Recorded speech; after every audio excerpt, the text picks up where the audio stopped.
Good morning.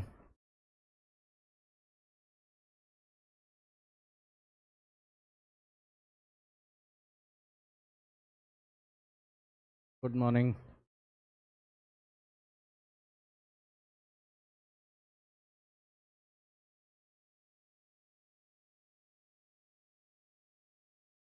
बाकी और कहाँ हैं?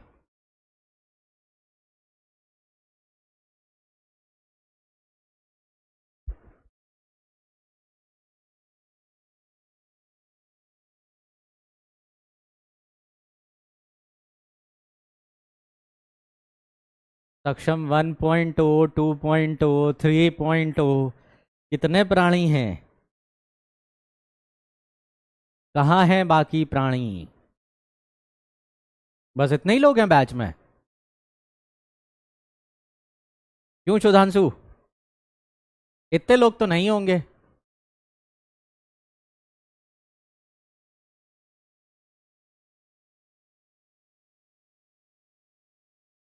सक्षम 1.0 में तो काफी सारे बच्चे थे, कहाँ गायब हैं? आ नहीं रहे हैं क्या आजकल? पढ़ाई से मन उठ गया?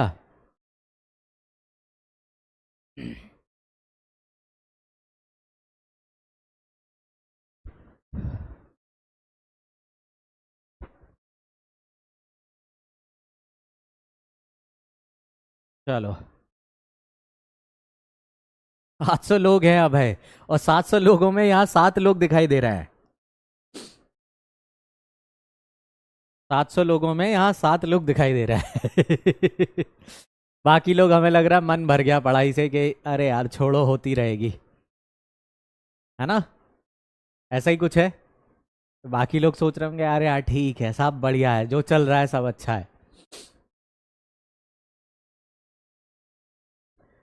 चलो शुरू किया जाए। ओके, 3.2 में 80 स्टूडेंट है। आज से बैच लॉन्च हुआ और पहले ही दिन एब्सेंट 3.0 वाले तो।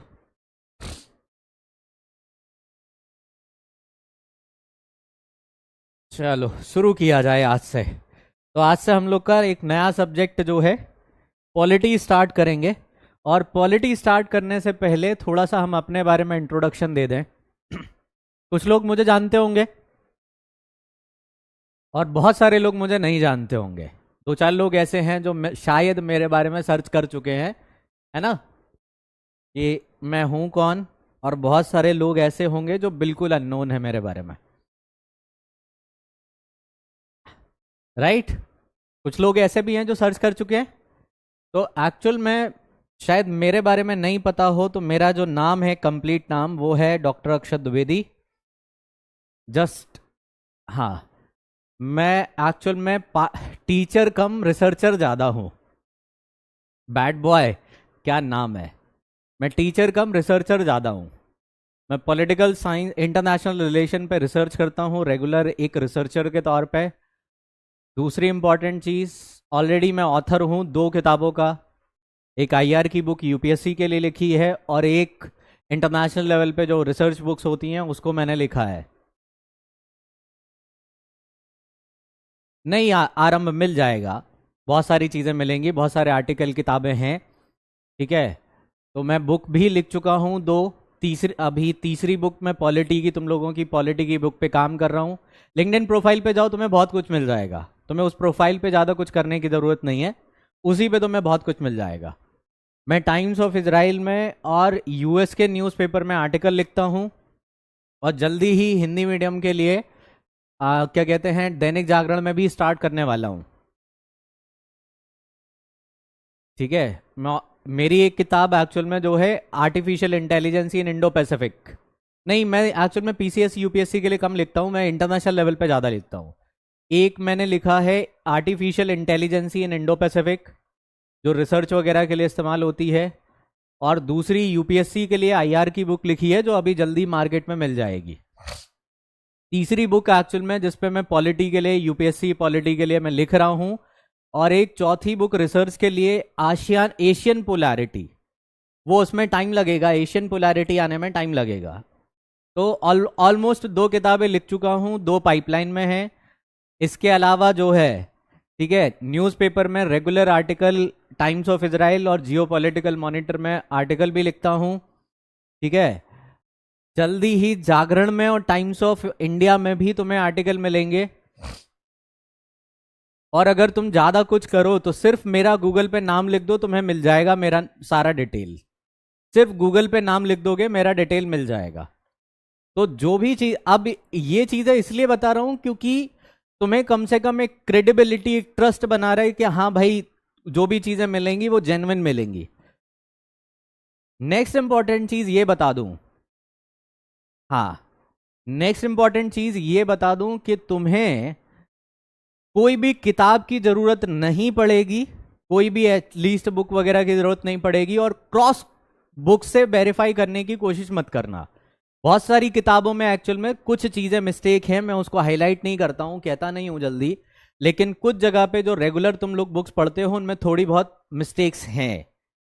ठीक है, तो उन चीजों को साइडलाइन करके जो चुपचाप क्लास में पढ़ा रहा है, जो चीज बता रहा है, बस उस पर ट्रस्ट करके आराम से कर सकते हो।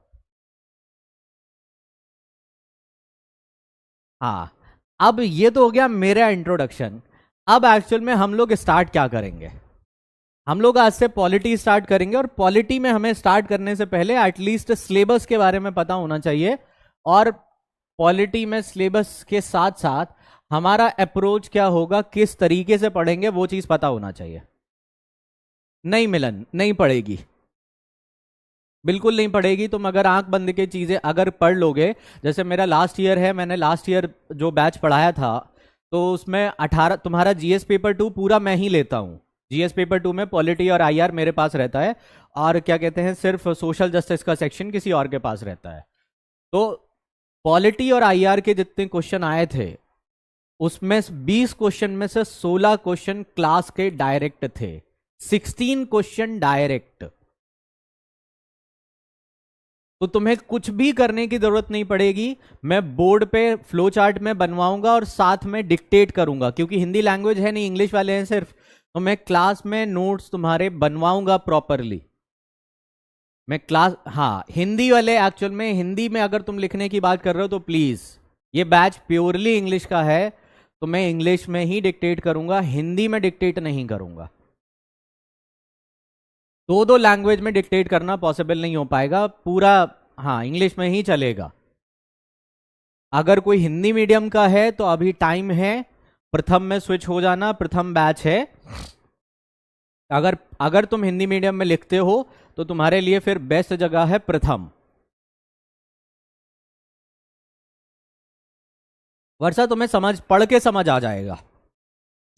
इंग्लिश एक्चुअल में ज्ञानेंद्र, इंग्लिश जैसी कोई चीज होती नहीं है, तुम इंग्लिश में पेपर नहीं लिखोगे, याद रखना ये चीज। सुमित, इंग्लिश जैसी चीज शुद्ध बेवकूफी होती है। There is no language such kind of English. तुम इंग्लिश में नहीं लिख सकते हो पेपर, तुम हिंदी इंग्लिश में लिखोगे। Either you will go with English और Hindi, you have to opt one language. या तो तुम इंग्लिश पे जाओगे या हिंदी पे जाओगे। मैं बोलने में समझा हिंदी में दूंगा, लेकिन लिखवाने का काम मैं सिर्फ इंग्लिश में करूंगा। हिंदी बोलूंगा अनुष्का, ऐसा नहीं है कि मैं प्योर इंग्लिश में बोलूंगा, जैसे मैं बात कर रहा हूं वैसे ही बात करूंगा, बट याद रखना कि मैं लैंग्वेज एक्चुअल में लिखवाने में इंग्लिश नहीं लिखवाऊंगा। हाँ, explanation will be in Hindi with some mixture of Hindi, कि वो हिंदी को मिक्स करके करेंगे, बट लिखवाने के लिए ये ध्यान रखना। नहीं प्रिंसी, ये चीज स्पष्टली स्टार्टिंग से ही ये चीज लिखी है बैच में कि हिंदी जो है वो लिखवाने के लिए इस्तेमाल नहीं करवाई जाएगी। हिंदी समझाने में इस्तेमाल कर सकते हैं, बट लिखवाने के लिए सिर्फ और सिर्फ इंग्लिश ही रहेगा। हाँ, अगर तुम्हें हिंदी में लिखना है तो notes will be provided into the Hindi also, वो तुम बाद में अपना डाउनलोड कर सकते हो, बट मैं क्लास में इंग्लिश में ही डिक्टेट करूंगा, क्योंकि वहां पे पेपर के टाइम पे तुम खिचड़ी नहीं बना सकते हो। जो पेपर तुम पीसीएस का दोगे, तुम वहां ये नहीं बोल सकते कि साहब हमें आधी हिंदी आती थी आधी इंग्लिश आती थी, तो हम आधा हिंदी में लिखा है आधा इंग्लिश में लिखा है। जो जैसे ही करोगे वो पूरा काट देगा, जैसे ही करोगे वो पूरा काट देगा। तो तुम्हें लिखना जो लैंग्वेज है वो सीख लो, क्योंकि ultimately you have to write answer. Ultimately you have to write answer. तुम्हें सिर्फ समझना नहीं है, तुम्हें आंसर लिखने हैं, तो तुम्हें एक लैंग्वेज पे जाना पड़ेगा। अच्छी चीज है शिवांगी, मतलब ये चीज मुझे थोड़ा सा हेडेक देती है कई बार कि हिंदी वाले आ जाते हैं फिर दिक्कत करते हैं वो।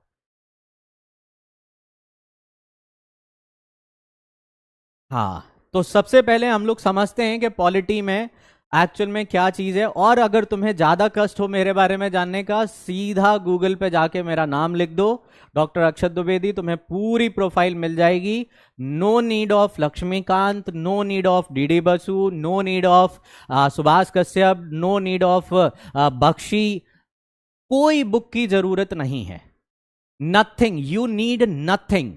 अगर तुम्हें थोड़ा बहुत देखना है तो you can follow the bare act only, यानी कि जो संविधान की ओरिजिनल बेयर एक्ट आती है तुम उसको फॉलो कर सकते हो चाहो तो, बट उसकी लैंग्वेज थोड़ी सी डिफिकल्ट होती है।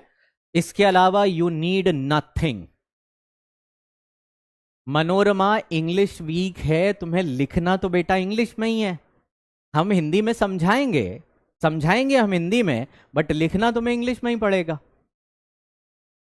हाँ, तो स्टार्ट करने से पहले हम लोग थोड़ा सा सिलेबस को एक बार समझते हैं कि सिलेबस में, ऑफिशियल सिलेबस में क्या है। तो ये तुम्हारा यहां पे सिलेबस है, मैं थोड़ा सा जूम करे देता हूं। यहां पे जूम का ऑप्शन यहां कहां है, हाँ ये रहा। जैसे यहां पे मैंने जूम कर दिया, तो अब यहां पे तुम्हें थोड़ा सा दिखना शुरू हो जाएगा कि एक्चुअल में चीजें चलती कैसे हैं। ये देखो, ये है सिलेबस जीएस पेपर 2 का। पहला है इंडियन कॉन्स्टिट्यूशन हिस्टोरिकल अंडरपिनिंग, यानी कि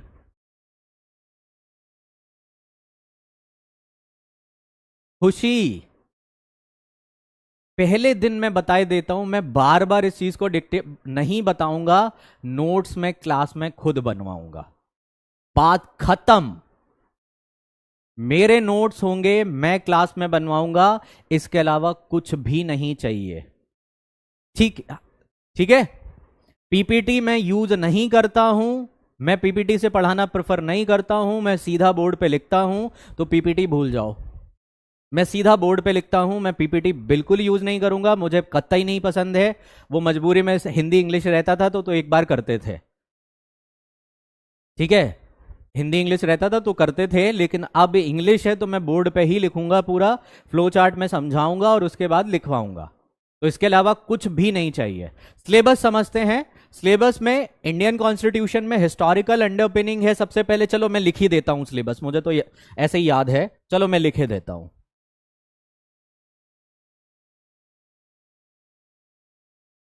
सिलेबस की बात करें, सबसे पहली चीज तुम्हारा कॉन्स्टिट्यूशनल डेवलपमेंट, कि कॉन्स्टिट्यूशन एक्चुअल में हमारा कॉन्स्टिट्यूशन बना कैसे।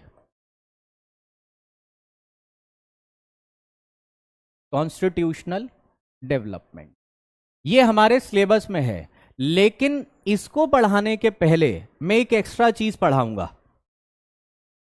अनुराग बेटा प्लीज, मैं दो दो भाषा में नहीं पढ़ाऊंगा, फिर बहुत दिक्कतें खड़ी होती है। अगर तुम हिंदी वाले हो, शुद्ध हिंदी वाले हो, हिंदी में लिखने वाले हो, तो please request to the management कि हमें प्रथम में स्विच कर दो, क्योंकि मैं 2-4 बच्चों के चलते यहां पे 600-700 बच्चों को कॉम्प्रोमाइज नहीं करूंगा, क्योंकि हिंदी वाले तुम लोग बहुत कम हो। ये बैच मेजॉरिटी सेक्शन इंग्लिश का है, तो तुम अगर उम्मीद करो कि मैं इंग्लिश में लिख के फिर हिंदी में भी लिखूंगा, तो ये नहीं होगा इस बैच में। अगर तुम हिंदी वाले हो, हिंदी में पेपर लिखना है, तुम्हें आंसर राइटिंग हिंदी में करनी है, then you should move into the Pratham batch. ये ध्यान से समझ लो ये चीज। 700-800 बच्चे यहां पे इंग्लिश के हैं, अगर 10-12 बच्चे उनके चक्कर में मैं बैच बर्बाद नहीं करने वाला। हाँ, मैं बैच बर्बाद नहीं करूंगा, ये चीज बिल्कुल क्लियर लिख के समझ लो। मैं अपनी कंडीशन पे चलता हूं, मैं बिल्कुल वो नहीं टॉलरेट करूंगा। नहीं, अगर हिंदी एक बैच के लिए आस्था, तुम्हें पता है ना, तुम एक पेपर हिंदी में लिखोगी क्या एक इंग्लिश में लिखोगी? नहीं ना, तुम्हें हिंदी में लिखना है पेपर, आस्था इंग्लिश में लिखना है। तुम्हें यही नहीं पता कि तुम्हें पेपर किस में लिखना है। अगर तुम्हें पेपर में लिखना कैसे है, जीएस के चारों पेपर इंग्लिश में लिखोगी तो तुम्हें इंग्लिश में पढ़ना चाहिए, अगर तुम चारों पेपर हिंदी में लिखोगी तो हिंदी में पढ़ना चाहिए, है ना? क्योंकि अल्टीमेटली तुम्हें लिखना है, तुम्हें यहां सिर्फ ये नहीं है कि साहब हमें जो अच्छा लग रहा हम वो पढ़ के आ जाएंगे, दैट्स इट। अगर तुम हिंदी में पेपर लिखने वाली हो, तुम्हारी लैंग्वेज लिखने की हिंदी है, देन प्रथम विल बी बेस्ट, और अगर तुम्हारी लिखने की लैंग्वेज इंग्लिश है तो फिर इंग्लिश में ही तुम्हें करना पड़ेगा। That's it, that is clear, इसमें कोई डाउट नहीं है, बिल्कुल स्पष्ट लाइन है कि अगर तुम्हें हिंदी में लिखना है तो हिंदी वाला बैच, और अगर इंग्लिश में लिखना है तो तुम इस बैच में। बस समझाने के लिए मैं हिंदी में समझाऊंगा, लिखाऊंगा हिंदी में बिल्कुल भी नहीं। बाकी टीचर की मुझे परवाह नहीं है, आस्था, मुझे बाकी टीचर की परवाह नहीं है। बाकी टीचर क्या करते हैं, मैं खिचड़ी नहीं बनाऊंगा, क्योंकि मुझे पता है, मैंने पेपर लिखे हैं, 2 मेंस मैंने 2 इंटरव्यू दिए हैं, मुझे बहुत अच्छे से पता है कि ये बहुत बैकफायर मारता है। जितने लोगों ने ये खिचड़ी पढ़ी है वो आंसर राइटिंग नहीं कर पाते हैं, जितने लोगों ने भी ये खिचड़ी पढ़ी है, ये बात ध्यान रखना। क्योंकि तुम ना इंग्लिश बैच में इंग्लिश का अगर लिख रहे हो तो तुम हिंदी शब्द नहीं लिख सकते, कि अगर तुम वहां पे कॉन्स्टिट्यूशनल डेवलपमेंट का क्वेश्चन पूछा या बेसिक स्ट्रक्चर का क्वेश्चन पूछा तो तुम वहां पे लिख दोगे साहब बेसिक स्ट्रक्चर मूलभूत ढांचा, वो काट देगा तुरंत, वो काट देगा तुरंत। या हिंदी मीडियम वाले लिखें कि मूलभूत ढांचा पढ़े हैं, बगल में लिख दिया बेसिक स्ट्रक्चर, वो काट देगा। डबल लैंग्वेज जैसा कोई सीन नहीं होता पीसीएस में, ये ध्यान रखना। ये चीज, 2 लैंग्वेज तुम एक पेपर में इस्तेमाल नहीं कर सकते, और ये खिचड़ी तुम्हें बहुत भारी पड़ती है। जहां समझ में नहीं आएगा हम हिंदी में बताएंगे, उसमें परेशानी नहीं है, लिखने के लिए तुम्हें एक ही भाषा पे जाना पड़ेगा। जहां समझ में नहीं आएगा वहां बोल देंगे कि हाँ इसका ये मीनिंग होता है, वो समझ जाओगे।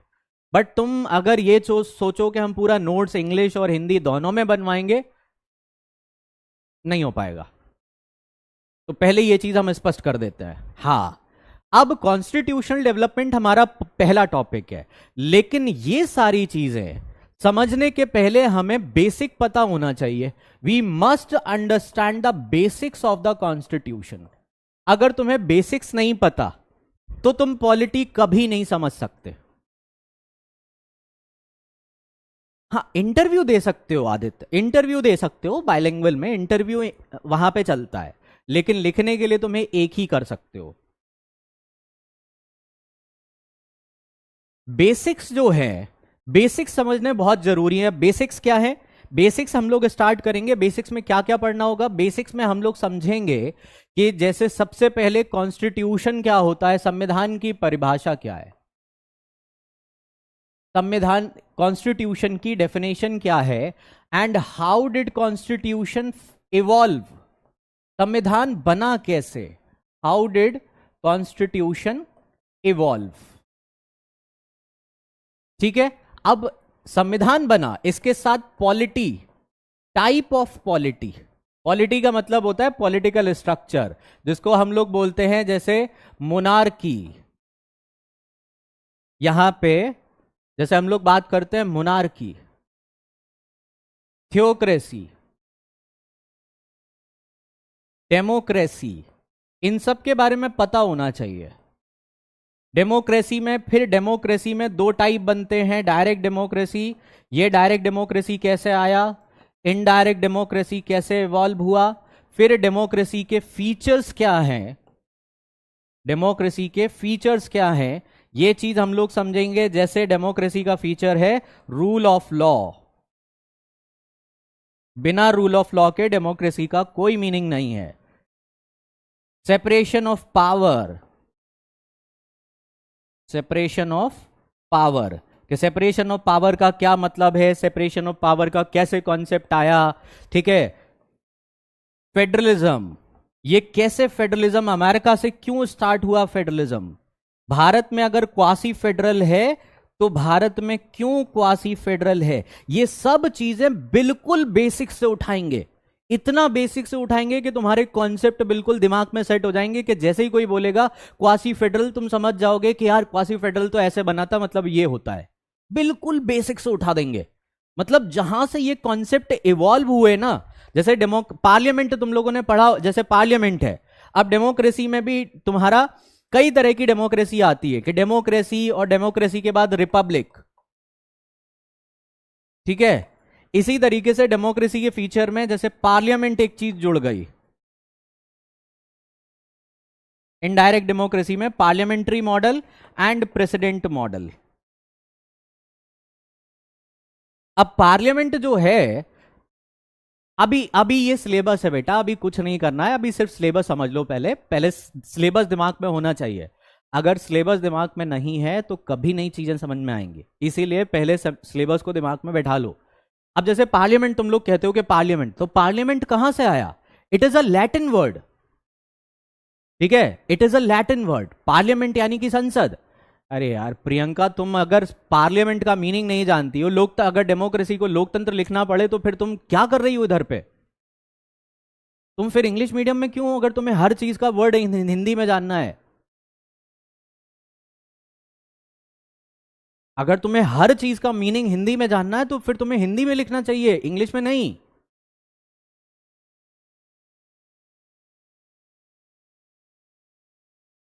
ये कोई इंग्लिश नहीं है, ये बेसिक टर्म्स हैं वहां पे।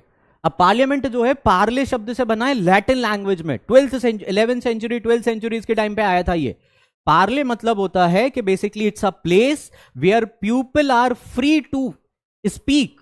एक ऐसी जगह जहां पे लोग इकट्ठे होके स्वतंत्र होके बोल सकते हैं, उस जगह को पार्ले बोला जाता है। उस जगह को पार्ले बोला जाता है। फेडरलिज्म यानी कि संघवाद। फेडरलिज्म का मतलब होता है संघवाद। पार्ले बेसिकली, पार्लियामेंट, इसीलिए तुम लोग अगर कभी पढ़ते होगे पॉलिटी, तो पॉलिटी में एक चीज कहा जाता है कि पार्लियामेंट में किसी को भी बोलने की आजादी है ना। पार्लियामेंट में हम लोग मजाक मजाक में कहते हैं यार, संसद के अंदर तो हर किसी को कुछ भी बोलने की आजादी है। क्यों है ये चीज? क्यों है ये चीज वहां पे हर किसी को बोलने की आजादी? क्योंकि उसका मीनिंग ही वही है। पार्लियामेंट जो जो शब्द है, it is formed through the word Parle. Parle एक बेसिकली तुम्हारा फ्रेंच एंड लैटिन शब्द है, जिसका मतलब होता है कि पार्ले का मतलब फ्री टू स्पीक, और मेंट मतलब इज अ प्लेस, यानी कि parliament is a place where people are allowed to speak freely, स्वतंत्र होके बोलने की आजादी।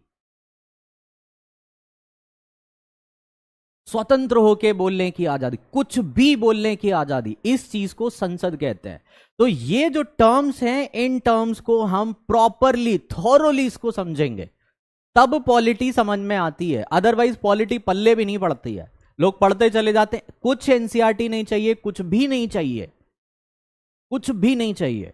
बेसिक चीज है ये कि presidential model, parliament, rule of law, separation of power, federalism, ये स्टार्टिंग के पहले दूसरे लेक्चर में ही सारा कॉन्सेप्ट क्लियर हो जाएगा, और उसके बाद आगे चीजें समझ में आएंगी। तो सबसे पहले हम लोग पहले लेक्चर में ये बेसिक समझेंगे, फिर जब बेसिक कर लेंगे तब हम लोग कॉन्स्टिट्यूशनल डेवलपमेंट पढ़ेंगे कि कैसे संविधान बना। जैसे एग्जाम्पल के तौर पे, कि अपना संविधान बनना स्टार्ट हुआ 1600 से, कि जब एक्चुअल में महारानी को वहां पे चार्टर दिया गया, महारानी को चार्टर दिया गया, तो उस चार्टर के साथ ही वहां पे ये चीज हो गई। महारानी को, जैसे ही महारानी ने वहां पे ईस्ट इंडिया कंपनी को चार्टर दिया, वैसे ही अपने संविधान की बनने की शुरुआत हो गई। तो 1600 से लेके और 1935 के बीच में, 1600 से लेके 1935 के बीच में, राहुल अभी थोड़ा सा शांत रहो। अभी बोलने की आजादी का मतलब यह नहीं होता है कि तुम कुछ भी उल्टा सीधा बोल दोगे। वैसे उन्होंने ऐसा कोई माफी नहीं मांगी है, ठीक है, लेकिन ऐसा नहीं होता है कि बिल्कुल भी स्वतंत्रता होती है, उस पर कुछ सीमाएं होती है। अगर कुछ भी बोलने की आजादी दे देंगे तो फिर तो गाली देना शुरू कर दोगे। तो गाली देने के लिए थोड़ी ना जगह बनी है संसद। हर चीज की अपनी एक मर्यादा साथ में आती है, लिमिटेशन हमेशा साथ में फॉलो करते हैं। मान लो तुम्हें घर में पिताजी ने कह दिया कि बेटा तुम कुछ भी कर सकते हो, तो कुछ भी करने का मतलब ये थोड़ी ना है कि तुम उनके सर पे खड़े होकर नाचने लगोगे। जैसे ही ये काम करोगे वो इतना सूतेंगे ना बल भर के कि सब दिमाग सही हो जाएगा। कुछ भी करने का मतलब है कि ठीक है तुम जाओ घर में घूमो फिरो, जो खाना है खाओ, जो भी करना है वो करो, ये सारी चीजें। हर चीज का एक दायरा पहले से सेट होता है। ठीक है, समझ में आई ये चीज? तो यहां पे, हाँ, यहां पे यही चीज, तो हम सबसे पहले ये बेसिक्स पढ़ेंगे कि संविधान क्या है, संविधान क्या है, संविधान में फिर पॉलिटी क्या है, पॉलिटी में कैसे कैसे मोनार्की आई, कैसे थियोक्रेसी आई, कैसे डेमोक्रेसी आई, ठीक है, फिर डायरेक्ट इनडायरेक्ट डेमोक्रेसी कैसे जनरेट हुई, फिर तुम्हारा यहां पे प्रेसिडेंट जो है, parliament, rule of law, separation of power, federalism, ये सारी चीजों के हम बेसिक्स पहले समझेंगे। देन उसके बाद कॉन्स्टिट्यूशनल डेवलपमेंट, कॉन्स्टिट्यूशनल डेवलपमेंट जब कर लेंगे उसके बाद फिर हम लोग प्रियम्बल पढ़ेंगे। प्रस्तावना, प्रस्तावना बहुत इंपॉर्टेंट सेगमेंट है, यहां से मेंस के क्वेश्चन आते हैं बेटा। अभी हमने पढ़ाना शुरू कर दिया जनरल एग्जाम, वो याद है, सिलेबस याद है सारा? अभी हमने चार्टर पढ़ा दिया। चार्टर का मतलब होता है घोषणा पत्र, है ना? चार्टर का मतलब होता है पुराने जमाने में जो जैसे राजा घोषणा पत्र जारी करते थे, तो वो घोषणा पत्र को चार्टर बोलता है। फेडरलिज्म के नीचे क्वासी फेडरल, क्वासी फेडरल अपने भारतीय जो वो है, अपना जो कॉन्स्टिट्यूशनल स्ट्रक्चर है, जो संविधान का स्ट्रक्चर है, वो एक्चुअल में जो है उसको हम लोग क्वासी फेडरल बोलते हैं, यानी कि अर्ध संघीय। मैंने प्रियंका में 10 बार एक चीज को रिपीट करना मुझे बहुत बहुत बुरा लगता है। मैं एक चीज फिर लास्ट में बोले देता हूं, there is no need of any kind of book, खत्म। अब इसके बाद कोई दूसरा सवाल कि साहब ये एनसीईआरटी पढ़नी है, साहब ये वाली किताब पढ़नी है, साहब ये वाले नोट्स पढ़ने हैं, साहब ये वाला पढ़ना है, तो हमने कह दिया खत्म, नो नीड ऑफ बुक। तो इसका मतलब है खत्म मामला, कोई सवाल नहीं फिर वहां से।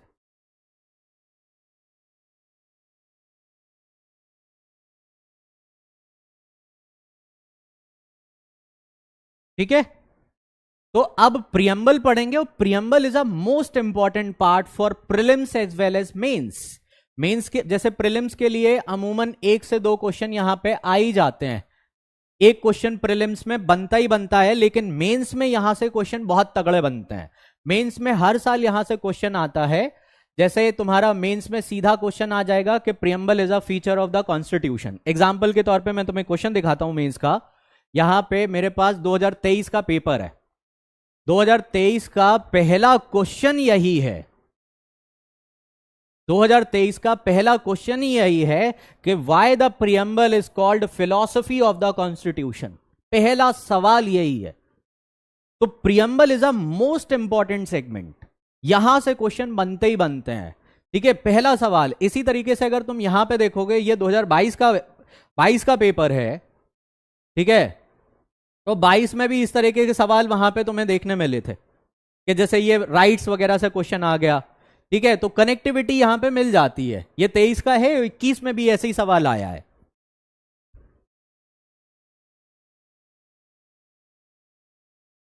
तो यहां पे प्रियम्बल से जो क्वेश्चन है, प्रियम्बल से काफी क्वेश्चन आते हैं। प्रियम्बल से एक्चुअल में तुम्हारा, जैसे अगर एग्जाम्पल के तौर पे अगर देखेंगे तो यहां पे सेक्युलरिज्म मोस्ट डिबेटेड टॉपिक है। सेक्युलरिज्म, सेक्युलरिज्म का मतलब होता है धर्मनिरपेक्ष, धर्मनिरपेक्ष। यहां से मेंस का क्वेश्चन बनता है कि what is the meaning of secularism, what is meaning, and India में सेक्युलरिज्म क्यों डिबेटेबल है। हमेशा यह चर्चा होती है कि साहब सेक्युलरिज्म खतरे में है, यहां पे भारत में सेक्युलरिज्म खतरे में है, भारत में सेक्युलरिज्म खतरे में। क्यों खतरे में है साहब? ऐसी कौन सी आफत आ गई, कौन हथौड़ा लेके इसको मारने जा रहा है सेक्युलरिज्म को, कौन सी चिड़िया है ये? इसका रीजन है क्योंकि सेक्युलरिज्म की जो डेफिनेशन है ना, वो बड़ी कॉम्प्लिकेटेड है। तो सेकुलरिज्म की परिभाषा आई कैसे? वेस्ट से आई, पश्चिमी देशों से आई, और एक साल में नहीं बनी कोई परिभाषा। इस परिभाषा को, सेकुलरिज्म की परिभाषा बनने के लिए 300 साल लगे, 300 साल से भी ज्यादा लगे। तब पश्चिमी देशों ने अपनी सेकुलरिज्म की परिभाषा दी। हमारी सेकुलरिज्म की परिभाषा कब बनी? गांधी जी जब भारत में आए थे, तो उनकी वजह से भारत में एक्चुअल में सेकुलरिज्म बना। Indian secularism is quite different from western secularism. तो कैसे गांधी जी की वजह से यह बना, और हम लोगों ने अपने कॉन्स्टिट्यूशन में क्यों सेकुलरिज्म वर्ड ऐड नहीं किया, पूरी इसकी स्टोरी कनेक्ट करेंगे, पूरी इसकी स्टोरी। तो तुम्हें जरूरत नहीं पड़ेगी किसी चीज की, तुम्हारी किताबों से कहीं ज्यादा डिटेल में हम तुम्हें प्रोवाइड कराएंगे। इनफैक्ट क्योंकि मैं खुद पॉलिटी की किताब लिख रहा हूं, तो मैं तुम्हें ऐसी ऐसी चीजें दे दूंगा जो किसी और किताब में मिलेंगी भी नहीं। तो प्रियम्बल हम लोग करेंगे। प्रियम्बल करने के बाद, प्रियम्बल में ही हम लोग यूनियन एंड स्टेट समझाते हैं, हम इसको अलग से नहीं पढ़ाते। यूनियन एंड स्टेट का जो टॉपिक है वो प्रियम्बल के साथ ही चलता है मेरा, कनेक्टिविटी के लिए। प्रियम्बल इसी के साथ चले, प्रियम्बल के साथ ही यूनियन एंड स्टेट चलेगा। ठीक है, जिसको कष्ट है वो चुपचाप निकल ले।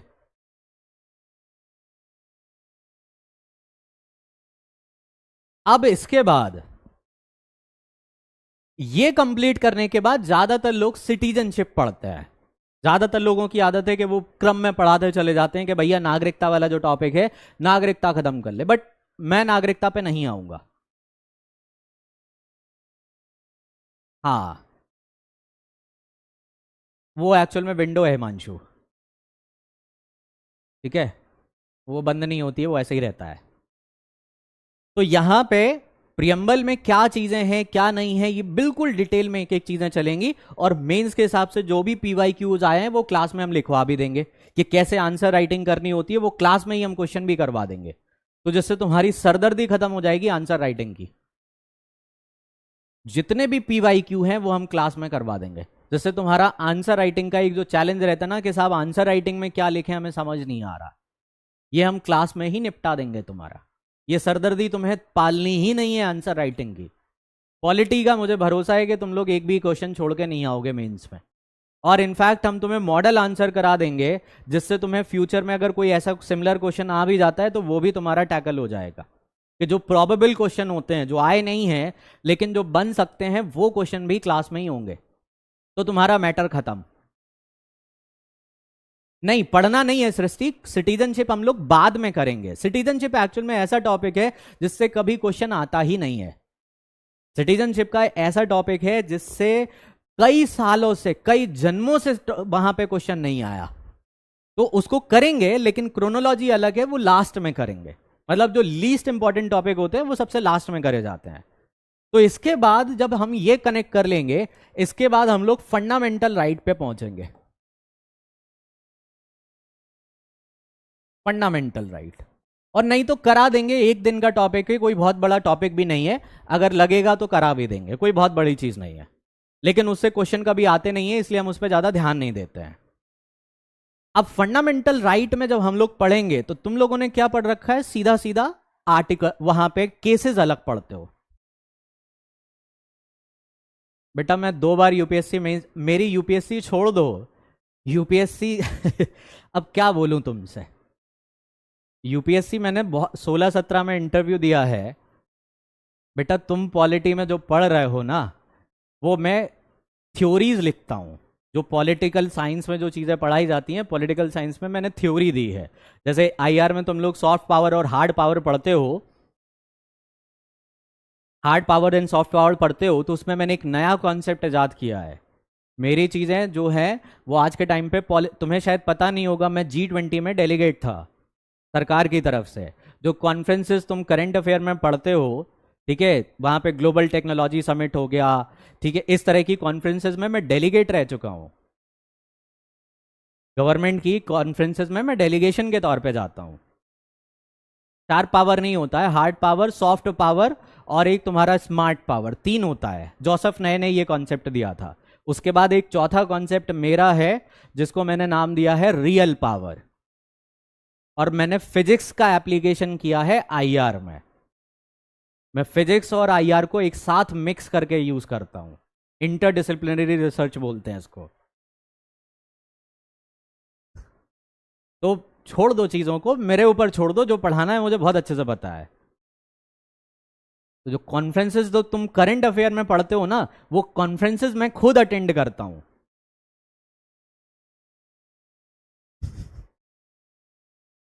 ठीक है।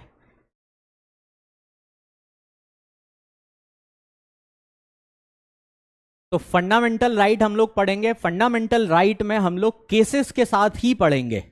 फंडामेंटल राइट में हम केसेस के साथ ही पढ़ेंगे। शार्प पावर जैसा मनीष कोई कॉन्सेप्ट नहीं है, वो किसी ने ऐसे ही लिख दिया होगा। कोई कॉन्सेप्ट, ऑफिशियल कॉन्सेप्ट नहीं है। कॉन्सेप्ट बनने में टाइम लगते हैं, कॉन्सेप्ट को प्रूफ करना पड़ता है।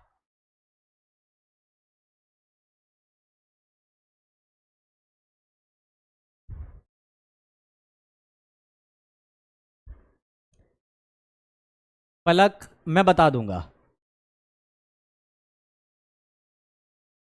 मैं पीएचडी हूं बेटा, प्रिंस ही मैंने पीएचडी कर रखी है। तो यहां पे फंडामेंटल राइट हम लोग जब पढ़ेंगे तो हम लोग उसी के साथ बेसिक स्ट्रक्चर और बेसिक स्ट्रक्चर थ्योरीज, पूरा स्टार्टिंग से कि कैसे बेसिक स्ट्रक्चर थ्योरी आई है, कि जैसे फर्स्ट तुम्हारा ए के गोपालन केस से लेके, ए के गोपालन केस से स्टार्ट हुआ 1950 से, और उसके बाद बीच में कई सारे अमेंडमेंट हुए, और ये केस जाके मिनर्वा मिल केस पे जाके रुका है। Minerva mill case. तो इसी के साथ हम पूरा कनेक्टिव वे में चलेंगे, सारा का सारा कनेक्टिव वे में चलेंगे।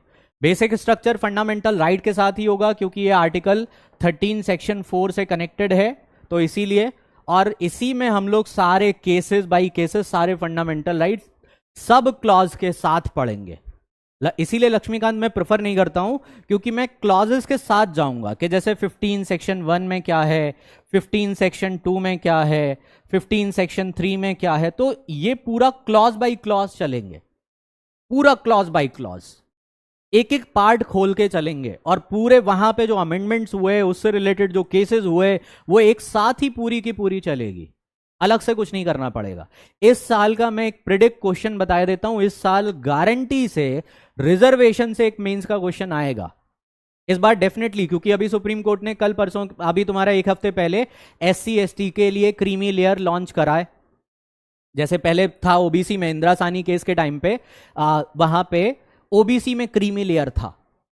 अब जो है अभी हफ्ते 10 दिन पहले सुप्रीम कोर्ट ने एससी एसटी के लिए क्रीमी लेयर दे दिया कि एससी एसटी के रिजर्वेशन में क्रीमी लेयर होगा। तो ये सारी चीजें वहीं पे कंप्लीटली चलेंगी, वहीं पे सारी चीजें।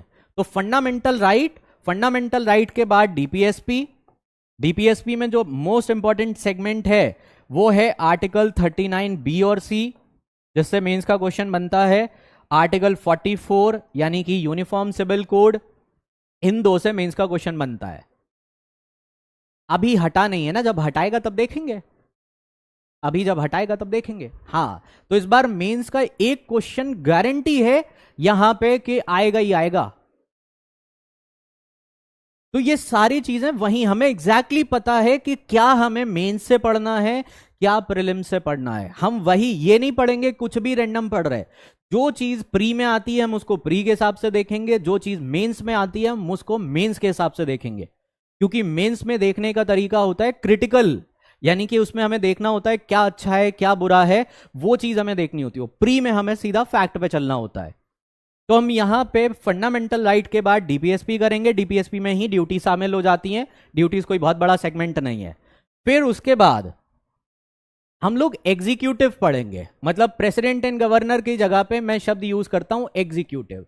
अब एग्जीक्यूटिव में हम लोग एग्जीक्यूटिव में पैरेलल स्टडी करेंगे कि जैसे प्रेसिडेंट पढ़ रहे तो प्रेसिडेंट के साथ ही हम लोग गवर्नर करेंगे।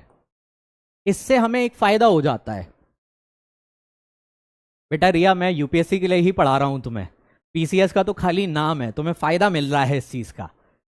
जो भी चीजें तुम्हें पढ़ा रहा हूं वो यूपीएससी का ही पढ़ा रहा हूं, तुम्हें पीसीएस का तो खाली नाम हो गया है कि तुम पीसीएस के बैच में पढ़ रहे हो।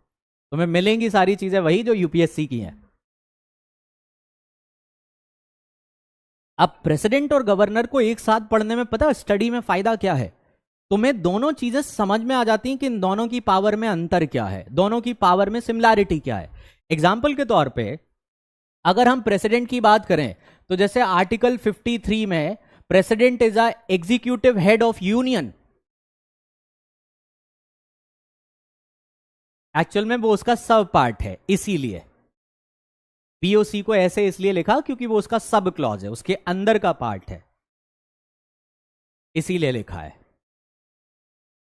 तो आर्टिकल 53 में जैसे लिखा है कि यहां पे president is a executive head of union, और यहां पे गवर्नर में सिमिलर आर्टिकल यहां पे तुम्हारा दे रखा है 152 में। 152 में कह रखा है कि basically governor is a head executive head of state. तो यहां पे दोनों चीजें पैरेलल ही चलती हैं, तो हम लोग पैरेलल स्टडी करेंगे, जिससे क्या है चीजों में डिफरेंस भी समझ में आ जाएगा कि अच्छा यहां डिफरेंस है गवर्नर और प्रेसिडेंट में और यहां सिमिलैरिटी है। क्वेश्चन सॉल्व करने में प्री में भी आसानी होती है और मेंस में भी आसानी होती है, कम टाइम में हम ज्यादा अच्छे से पढ़ पाते हैं। अब तुम अलग अलग पढ़ोगे तो उसमें फिर कंपैरिजन मुश्किल हो जाता है। तो यहां पे एग्जीक्यूटिव पढ़ेंगे तो हम लोग पैरेलल स्टडी करेंगे प्रेसिडेंट एंड गवर्नर की। यहां पे फिर जैसे वाइस प्रेसिडेंट होता है, वाइस प्रेसिडेंट जैसा राज्य में कोई भी पोस्ट नहीं है, यहां पे ऐसी कोई पोस्ट नहीं है। यहां पे पीएम एंड उनके काउंसिल ऑफ मिनिस्टर हैं, यानी कि मंत्री परिषद है, और इसी तरीके से सीएम और उनके काउंसिल ऑफ मिनिस्टर है। तो इससे पैरेलल स्टडी में हमें फायदा मिलता है। ये चीज बहुत आसान बना देगी पॉलिटी। एग्जीक्यूटिव कंप्लीट करने के बाद फिर हम लोग पार्लियामेंट एंड स्टेट लेजिस्लेचर पढ़ेंगे, पार्लियामेंट एंड स्टेट लेजिस्लेचर, ये भी पैरेलल स्टडी करेंगे। जैसे पार्लियामेंट में तुम्हारा वहां पे अनुष्का, मैं समझ सकता हूं, इसीलिए मैंने ये चीज आते हुए बोल दिया था, मैं समझ सकता हूं। देखो मैं चैट बेटा इसलिए ऑफ नहीं करता क्योंकि जेन्युइन क्वेश्चन को मैं नहीं छोड़ना चाहता, मैं जेन्युइन क्वेश्चन को नहीं छोड़ना चाहता, इसीलिए मैं चैट ऑफ नहीं कर रहा। बस ये दिमाग में रखना कि अपनी शक्तियों का गलत इस्तेमाल ना करना। काउंसिल ऑफ मिनिस्टर यानी कि मंत्री परिषद, जो भी तुम्हारे मंत्री होते हैं, जैसे डिफेंस मिनिस्टर हो गए, फाइनेंस मिनिस्टर हो गए, ये सब काउंसिल ऑफ मिनिस्टर कहलाते हैं। बहुत आते हैं मिलन, तो इसीलिए मैं चैट ऑफ नहीं करना चाहता। कई बार स्टूडेंट्स के बहुत अच्छे क्वेश्चन आते हैं और उन क्वेश्चन से दूसरों को भी सीखने मिलता है कि यार ये भी सवाल बन सकता है। बस इस चीज का ध्यान रखना कि फालतू की बकवास ना करना, बहुत कष्ट होता है फिर मुझे। अपनी शक्तियों का दुरुपयोग ना करो, अच्छे क्वेश्चन पूछने के लिए करोगे, मैं बिल्कुल रिप्लाई करूंगा, मैं सबको चैट में रिप्लाई करूंगा, लेकिन शक्तियों का गलत इस्तेमाल नहीं, है ना। कि वहां पे शक्तिमान बनना है, तमराज किल्विस नहीं बनना है। शक्तिमान देखा है ना, तो शक्तिमान बनना है, तमराज किल्विस नहीं बनना है। तमराज किल्विस बनोगे तो फिर मैं लपेट दूंगा, शक्तिमान बनोगे तो फिर फायदा रहेगा। तो यहां पे जैसे पार्लियामेंट और स्टेट लेजिस्लेचर एक साथ ही चलेगा, इससे फायदा है। जैसे एग्जांपल के तौर पे यहां पे आर्टिकल 80 और 81 लोकसभा और राज्यसभा के स्ट्रक्चर की बात करता है। या जैसे एग्जांपल के तौर पे इसके पहले ही मैं बात कर लूं कि आर्टिकल 79, जैसे आर्टिकल 79 की बात करें तो आर्टिकल 79 इज अबाउट पार्लियामेंट, कि संसद है क्या। संसद के बारे में बात करें तो संसद equal to Lok Sabha plus Rajya Sabha plus president, इसको संसद कहते हैं। लेकिन वहीं पे आर्टिकल 168 पढ़ोगे तो उसमें स्टेट लेजिस्लेचर की बात आती है, रानी की राज्य विधान मंडल, स्टेट लेजिस्लेचर। अब स्टेट लेजिस्लेचर इक्वल टू यहां पे legislative assembly plus legislative council यानी कि विधान परिषद प्लस गवर्नर। अब इसमें लेजिस्लेटिव काउंसिल पे स्टार मार्क लगा है। स्टार मार्क का मतलब कि आर्टिकल 169 के तहत यहां पे इसको बनाया और हटाया जा सकता है,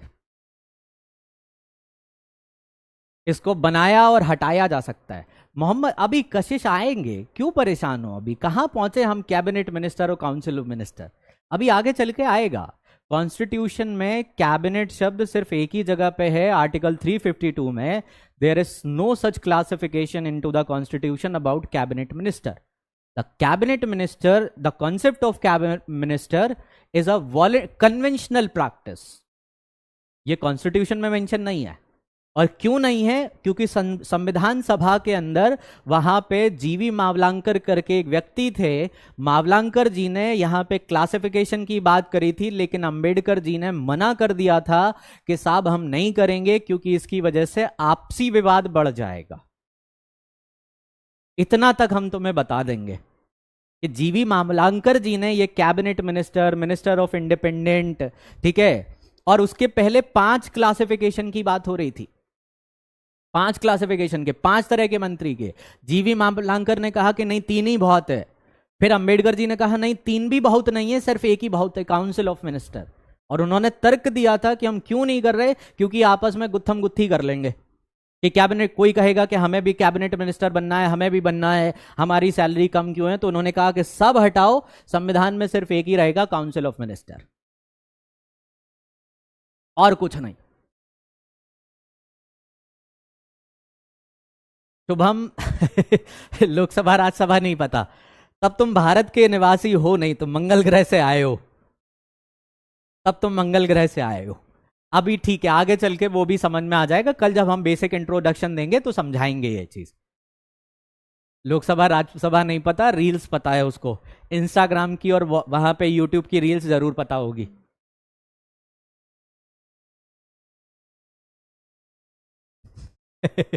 कोई बात नहीं, कल बेसिक इंट्रोडक्शन में वो भी हो जाएगा, अभी तो हम सिर्फ सिलेबस बता रहे हैं। तो यहां पे हम लोग पैरेलल स्टडी करेंगे, इससे हमें चीजें कनेक्ट हो जाएंगी।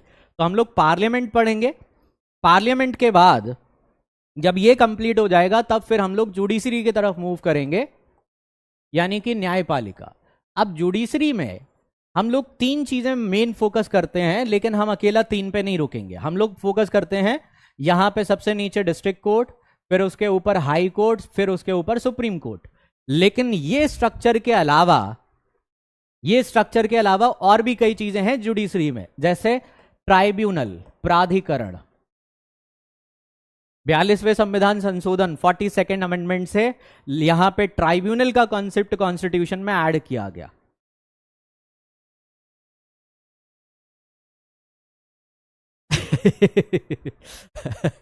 हाँ, ट्राइब्यूनल का कॉन्सेप्ट ऐड किया गया। इसी तरीके से लोक अदालत, ग्राम न्यायालय, ये सारी चीजें भी हम लोगों को जुडिशरी में पढ़नी होगी। इनफैक्ट कितने लोगों ने एक मूवी देखी है, शादी में जरूर आना। चलो नहीं, अभी सिलेबस समझा दें, फिर आराम से पूछ लेना, मैं टाइम दूंगा, मैं बिल्कुल टाइम दूंगा। पहले समझा दूं सारी चीजें, फिर उसके बाद। कितने लोगों ने यहां पे एक मूवी देखी है, शादी में जरूर आना? हमें पता है मैक्सिमम लोगों ने देखी होगी कि भाई वो अगर जब तक दिल नहीं टूटेगा तब तक यूपीएससी क्लियर नहीं होगा, इस चक्कर में बहुतों ने देखी होगी, है ना। उसमें एक सीन है जहां पे वो हीरोइन की, एक्चुअल में तुम्हारा जो हीरोइन रहती है, हाँ, उसका एक्चुअल में तुम्हारा देखा होगा कोर्ट के सामने वो चल रहा होता है, इन्वेस्टिगेशन चल रही होती है, 3 लोग जज बैठे होते हैं और वो जो डीएम रहता है, जो हीरो, वो वहां पे एविडेंस प्रस्तुत करता है कि इन्होंने करप्शन किया कि नहीं किया। उसमें सीन देखा है? वो सीन जानते हो सुप्रीम कोर्ट या हाई कोर्ट का नहीं है, वो सीन है प्राधिकरण का, ट्राइब्यूनल का। वहां पे वो 3 लोग बैठ के वो जजमेंट जो दे रहे होते हैं, वो जजमेंट एक्चुअल में ट्राइब्यूनल का है, वो प्राधिकरण है वहां पे। तुम लोगों ने देख तो ली मूवी, लेकिन ये नहीं पता साहब कि एक्चुअल में वो न्यायालय में सुनवाई हो रही थी कि कहां हो रही थी। वो ना हाई कोर्ट है, ना सुप्रीम कोर्ट है, ना डिस्ट्रिक्ट कोर्ट है, वो है ट्राइब्यूनल। सैट बोलते हैं उसको, state administrative tribunal, state administrative tribunal है वो। यस। तो जुडिशरी जब हम पढ़ेंगे तो उसमें ये सारे चीजें, कि ये तो पढ़ेंगे ही पढ़ेंगे, इसके अलावा ये भी पढ़ेंगे, क्योंकि यहां से मेंस का क्वेश्चन आता है। प्री में भले ही ना पूछे, लेकिन ये सारी चीजें मेंस में आती हैं। ठीक है, हाँ। जुडिशरी के बाद फिर हम लोग पंचायती राज पढ़ेंगे। पंचायती राज या local government, Panchayati Raj and municipalities.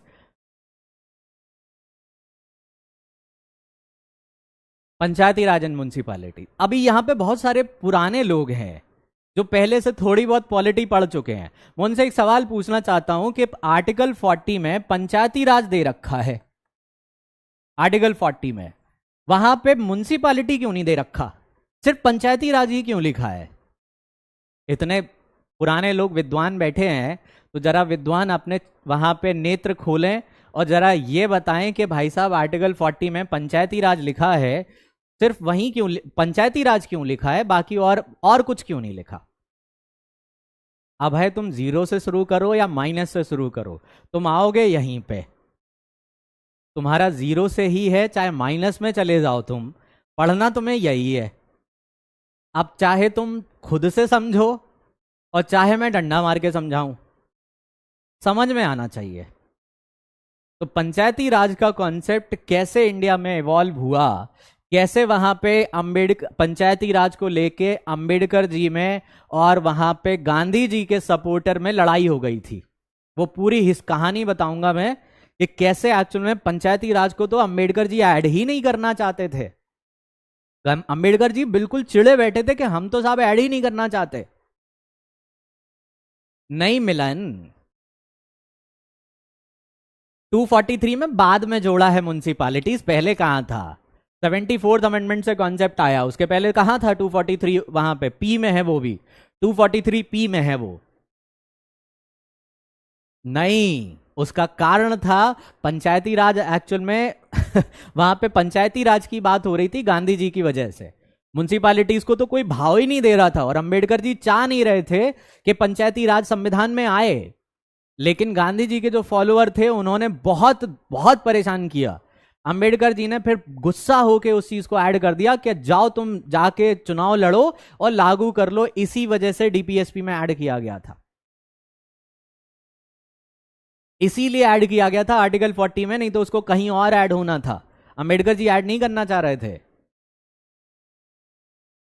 बहुत चिड़े बैठे थे वो चीज को लेके। इवन मजेदार चीज ये है, नेहरू जी ने तक मना किया था, जो गांधी जी के दत्तक पुत्र कहे जाते हैं, गांधी जी के गोदले पुत्र नेहरू जी ने तक मना किया था कि पंचायती राज ऐड मत करवाइए।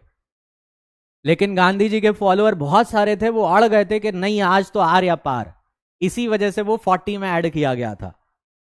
तो वो पूरा कहानी, एक एक चीजें कैसे इवॉल्व हुआ, वो सब पूरी स्टोरी लाइन में चलेगी। तो पंचायती राज, फिर पंचायती राज कंप्लीट करने के बाद फिर हम लोग पहुंचेंगे यहां पे centre state relation. Centre state relation, centre state relation, ये समझ लो कि ये यूपीपीएससी का क्रश है ये क्षेत्र। इस क्षेत्र में 3-4 आर्टिकल ऐसे हैं जिनसे क्वेश्चन प्री में बनता ही बनता है। स्पेशली तुम देखना आर्टिकल 249 का एक क्वेश्चन हमेशा रहता है, आर्टिकल 249।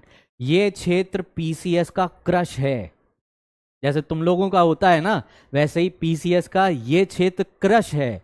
वो एक प्री का क्वेश्चन और एक मेंस का क्वेश्चन यहां से देगा ही देगा। वो श्वेता बताएंगे बाद में। यहां से एक क्वेश्चन प्री का तय है कि आना ही आना है और एक क्वेश्चन मेंस का आना ही आना है, वो छोड़ेगा नहीं इसको, उसके पीछे बिल्कुल कुंडली मार के बैठा रहता है कि ये कहीं नहीं जाना चाहिए। तो ये सेक्शन बहुत इंपॉर्टेंट है और थोड़ा सा ट्रिकी भी है ये क्वेश्चन, क्योंकि इसी को हम लोग बोलते हैं फेडरलिज्म।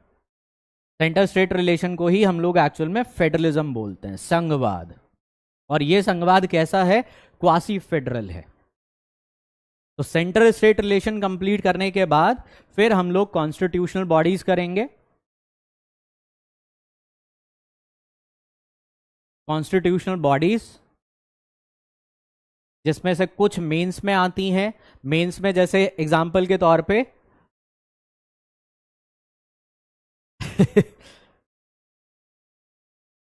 सब उसी में आएगा पलक, सब उसी में कंसीडर होगा। जब पढ़ाते टाइम आर्टिकल के साथ ही एक्चुअल में केसेस भी आएंगे। तो यहां पे कॉन्स्टिट्यूशनल बॉडीज में जैसे अगर तुम देखोगे मेंस के क्वेश्चन आते हैं अटॉर्नी जनरल से, मेंस का क्वेश्चन आता है कैग से, मेंस का क्वेश्चन आता है इलेक्शन कमीशन से। ठीक है, ये तीन यहां पे मेंस के क्वेश्चन बनते हैं। बाकी और जो बॉडीज हैं उनसे प्री के क्वेश्चन बनते हैं। तो यहां पे कॉन्स्टिट्यूशनल बॉडीज, अरे मनीष आर्टिकल 246 कैसे फेडरलिज्म का ही पार्ट है भाई साहब वो। अभी हम जब पढ़ाएंगे तो समझ जाओगे। किसने बोला फेडरलिज्म नहीं है वो? सेंटर स्टेट रिलेशन में किसने कहा? अपना जो सेंटर स्टेट रिलेशन है that is a quasi federal. Federalism का भी तुम ढंग से मीनिंग नहीं जानते हो। तुमने जो पढ़ा है कि तुमने ये मान के चल लिया कि फेडरलिज्म का मतलब है सेंटर स्टेट के बीच में बराबर पावर। फेडरलिज्म जानते हो कितना टाइप का है? फेडरलिज्म है लगभग जो हम लोग पढ़ाते हैं जो ऑप्शनल में पढ़ता है 7 टाइप का। सिमेट्रिक एसिमेट्रिक, ठीक है, पहली क्लासिफिकेशन यहां पे ये होती है।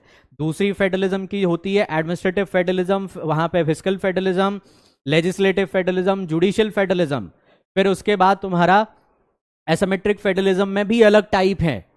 ठीक है, तो इसमें लगभग 7 से 8 फेडरलिज्म बनते हैं। कोऑपरेटिव फेडरलिज्म, कॉम्पिटिटिव फेडरलिज्म, इतने टाइप के फेडरलिज्म हैं। तो धैर्य रखो बालक, ऐसा नहीं है कि वो उसका पार्ट नहीं, उसका पार्ट है लेकिन तरीका है उसका। तो कॉन्स्टिट्यूशनल बॉडीज और कॉन्स्टिट्यूशनल बॉडीज के बाद फिर नॉन कॉन्स्टिट्यूशनल बॉडीज। इतना हम लोगों का सिलेबस है, इतनी चीजें आती हैं। समझ में आया कि हमें क्या क्या पढ़ना है? तो सबसे पहले हम बेसिक्स से स्टार्ट करेंगे। बेसिक्स में हम लोग संविधान क्या है, संविधानवाद क्या है, कॉन्स्टिट्यूशनलिज्म किसको कहता है, एग्जैक्टली इतने फेडरलिज्म हैं। तो कॉन्स्टिट्यूशनलिज्म किसको कहते हैं? फिर पॉलिटी, जैसे पॉलिटी कहते हो तो पॉलिटी एक्चुअल में स्टार्ट कैसे हुई, पहला स्ट्रक्चर कौन सा बना? ठीक है, स्ट्रक्चर कैसे बना, मोनार्की कैसे आई, थियोक्रेसी कैसे आई, डेमोक्रेसी कैसे आई। फिर डेमोक्रेसी में 2 टाइप आए, डायरेक्ट इनडायरेक्ट। फिर तुम्हारा प्रेसिडेंट एक्चुअल में यहाँ पे प्रेसिडेंशियल मॉडल, फिर पार्लियामेंट्री मॉडल, फिर रूल ऑफ लॉ, फिर सेपरेशन ऑफ पावर, फिर फेडरलिज्म। ये सारे बेसिक करने के बाद कॉन्स्टिट्यूशनल डेवलपमेंट पे जाएंगे। फिर कॉन्स्टिट्यूशनल डेवलपमेंट पे हम लोग जाएंगे। और कॉन्स्टिट्यूशनल डेवलपमेंट के बाद फिर प्रियम्बल, प्रियम्बल में ही यूनियन एंड स्टेट के आर्टिकल 1 से लेके 4 तक उसी में होंगे ये। फिर उसके बाद फंडामेंटल राइट, फंडामेंटल राइट में तुम्हारा यहीं पे अगर टाइम मिलेगा, हाँ गवर्नमेंट बाद में, गवर्नेंस बाद में होगा। ठीक है, अभी पॉलिटी पहले। तो यहां पे फंडामेंटल राइट, फंडामेंटल राइट में हम लोग आर्टिकल 12, 13 बेसिक स्ट्रक्चर, ठीक है, सारे सब क्लॉज के साथ रिजर्वेशन कैसे आया। जैसे आर्टिकल 16(4) है, 15(4) एजुकेशन में तुम्हारा रिजर्वेशन, तो ये तुम्हारा पहले संविधान संशोधन द्वारा ऐड किया गया था। ठीक है, पहले नहीं था। एजुकेशन में, जॉब में रिजर्वेशन था, एजुकेशन में रिजर्वेशन नहीं था। एजुकेशन में रिजर्वेशन की व्यवस्था हुई पहले संविधान संशोधन द्वारा। चंपकई दोरई राजन केस हुआ था उसकी वजह से। चंपकई दोरई राजन एक मद्रास में एक लेडीज थी, वो मेडिकल सीट पे एडमिशन लेने गई थी, उनको एडमिशन नहीं मिला तो उसकी वजह से केस हुआ। उसके बाद नेहरू जी ने पहले संविधान संशोधन से उसको ऐड किया। तो वहीं पे हम लोग केसेस निपटेंगे। आर्टिकल जैसे 19, आर्टिकल 21, 21 बहुत बड़ा है। 21 में अभी सुप्रीम कोर्ट ने रिसेंट में जजमेंट भी दिया है कि right to get clean environment, कि स्वच्छ पर्यावरण हमारा मौलिक अधिकार है अनुच्छेद 21 के तहत। अभी कुछ दिन, महीने, 2-3 महीने पहले ही जजमेंट दिया है कि right to access clean environment, कि स्वच्छ पर्यावरण, पर्यावरण सुरक्षा वो हमारा मौलिक अधिकार है, फंडामेंटल राइट है अंडर आर्टिकल 21। तो वो सारी चीजें हम लोग डिटेल में चलेंगे। Maneka Gandhi case, due process of law, procedure established by law, इनके बीच में डिफरेंस क्या है, क्यों इसकी इंपॉर्टेंस है। तो fundamental right will take time, कम से कम 7 से 8 लेक्चर तो अकेले फंडामेंटल राइट पे लगेंगे, 7 से 8। फिर उसके बाद डीपीएसपी, डीपीएसपी में ही ड्यूटीज, फिर तुम्हारा एग्जीक्यूटिव, पार्लियामेंट, पार्लियामेंट के बाद judiciary, Panchayati Raj, centre state relation, constitutional bodies, non constitutional bodies, इस तरीके से पढ़ना है।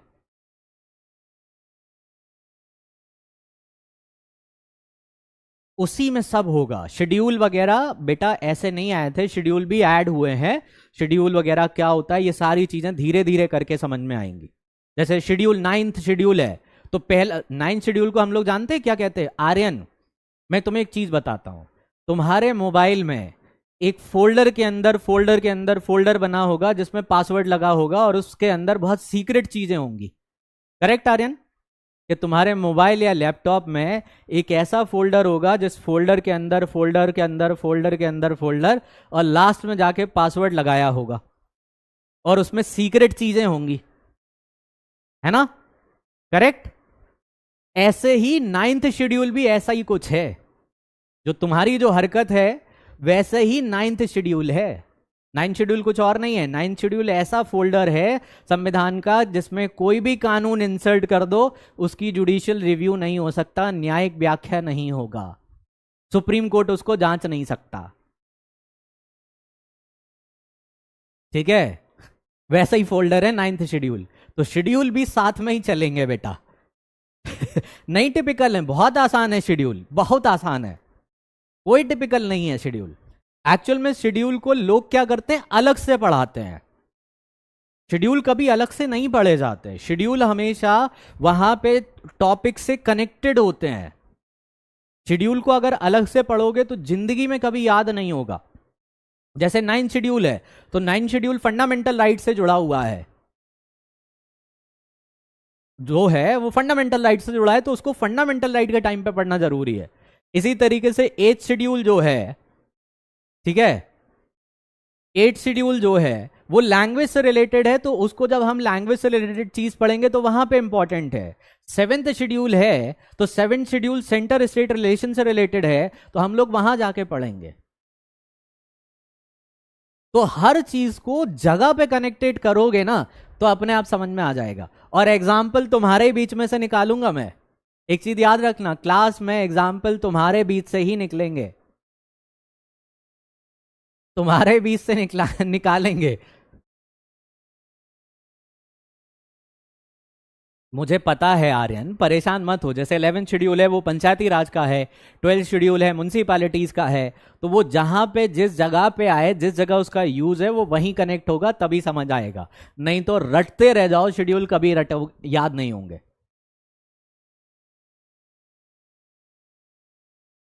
हाँ, यहां तक सिलेबस समझ में आया कि एग्जैक्टली हमें किस रास्ते चलना है।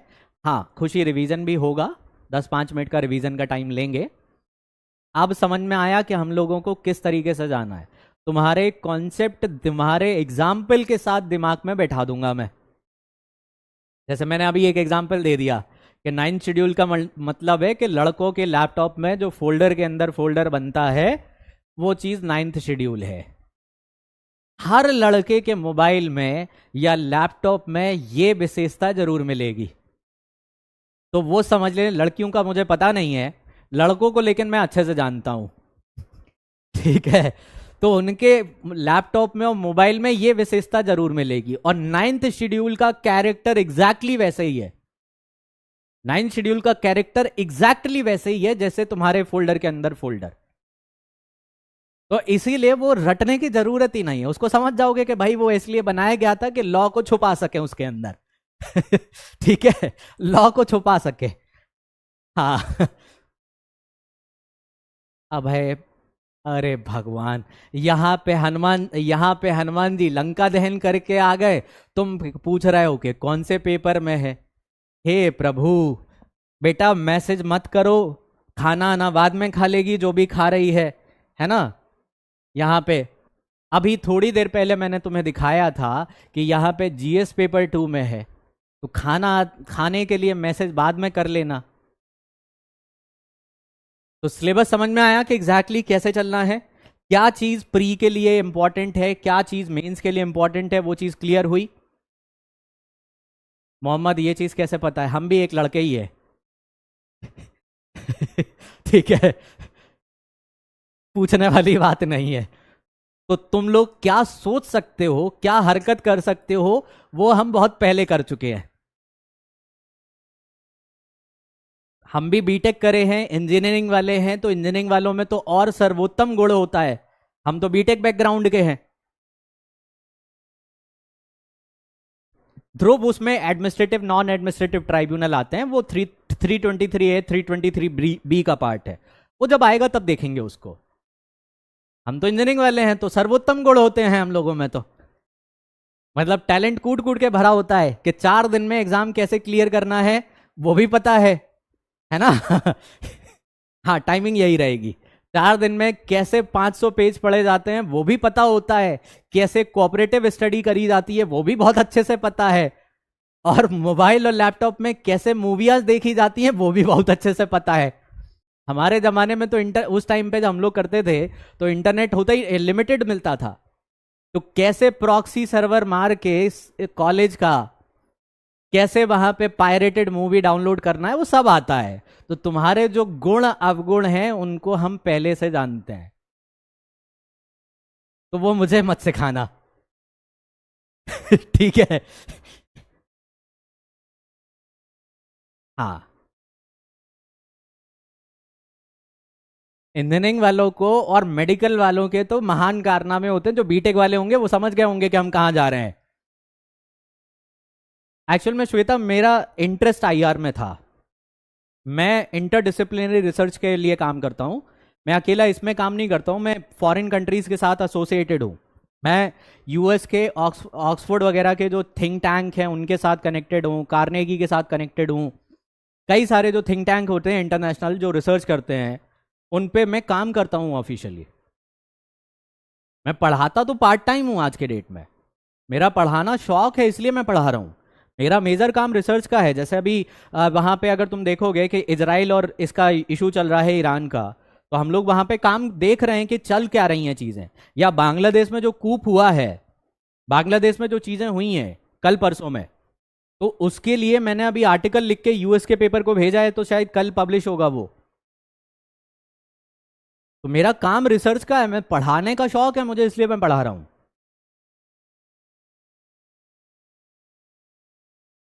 ठीक है। यूपी गवर्नमेंट की जो पॉलिसी मेकिंग होती है उस पॉलिसी मेकिंग में मैं पार्टिसिपेट किया हूँ। सीआईआई वगैरह की जो मीट वहाँ पे कॉन्फ्रेंसेज होती हैं उन कॉन्फ्रेंसेज में मैं पार्टिसिपेट किया हूँ। यूपी की साइबर सिक्योरिटी जो पॉलिसी बनी है उसके वैल्यूएशन में मैं था। गलत है मोहम्मद, ऐसा नहीं है। एक्चुअल में इंजीनियरिंग स्टूडेंट्स इसलिए क्वालिफाई कर जाते हैं क्योंकि उनको वो मेथड पता चल जाता है 4 साल में। कि लिखने की आदत हो चुकी होती है, इतना लिख चुके होते हैं सेमेस्टर में सेशनल में, इतना लिख चुके होते हैं तो कि लिखना उनके लिए डिफिकल्ट नहीं है, लैंग्वेज उनकी बनी बनाई रहती है। 4 साल में, 1 साल में हम लोग 2 सेमेस्टर, ठीक है, 6 सेशनल पेपर, 6 सेशनल देते हैं। आप समझ सकते हो कि तुम कितना कर रहे हैं हम लोग। यानी कि 32 एग्जाम देते हैं हम लोग 4 साल में। तो वो लैंग्वेज पहले से सेटल्ड रहती है, उस पर ज्यादा हमें लोगों को काम नहीं करना होता है। नोट्स बनाने का तरीका पता होता है, फ्लो चार्ट्स में स्टडी करने का आइडिया होता है, इसीलिए थोड़ा सा एक एडवांटेज मिल जाता है, मेडिकल हो या इंजीनियरिंग हो। और दूसरी चीज, लॉन्ग सिटिंग आवर का एक्सपीरियंस रहता है कि हम लोग 8-8 10-10 घंटे एक्चुअल में ऐसे ही बैठ के पढ़ सकते हैं बिना थके। Exactly exactly. अगर तुम्हारा ये एक्सपीरियंस अच्छा है तो तुम चाहे इंजीनियरिंग बैकग्राउंड से हो चाहे किसी बैकग्राउंड से हो तुम लिख सकते हो। अगर तुम किसी इंजीनियरिंग बैक, उससे मैटर नहीं करता, बस ये है कि इंजीनियरिंग एग्जाम में ये चीज थोड़ी सी ज्यादा होती है, घिसते बहुत हैं इसीलिए। तो सिलेबस ऑलमोस्ट क्लियर, सिलेबस समझ में आया। चाहे फार्मेसी हो, चाहे इंजीनियरिंग हो, चाहे मेडिकल नीट वगैरह का हो, लंबे बैठने की आदत हो चुकी होती है हम लोगों की। 8-8 10-10 घंटे बैठ जाएंगे पता भी नहीं चलेगा। अरे यार, गुलाम हुसैन भाई, किताब बता दो इस प्राणी को। तुम ही लिख के भेज दोगे कौन सी किताब चाहिए, मैं इस चीज पे उत्तर नहीं दूंगा अब। ऐसा कुछ नहीं है कि फर्स्ट टाइम में निकलते हैं, ऐसा कुछ नहीं है। नहीं भी निकलते हैं बहुत सारे लोग।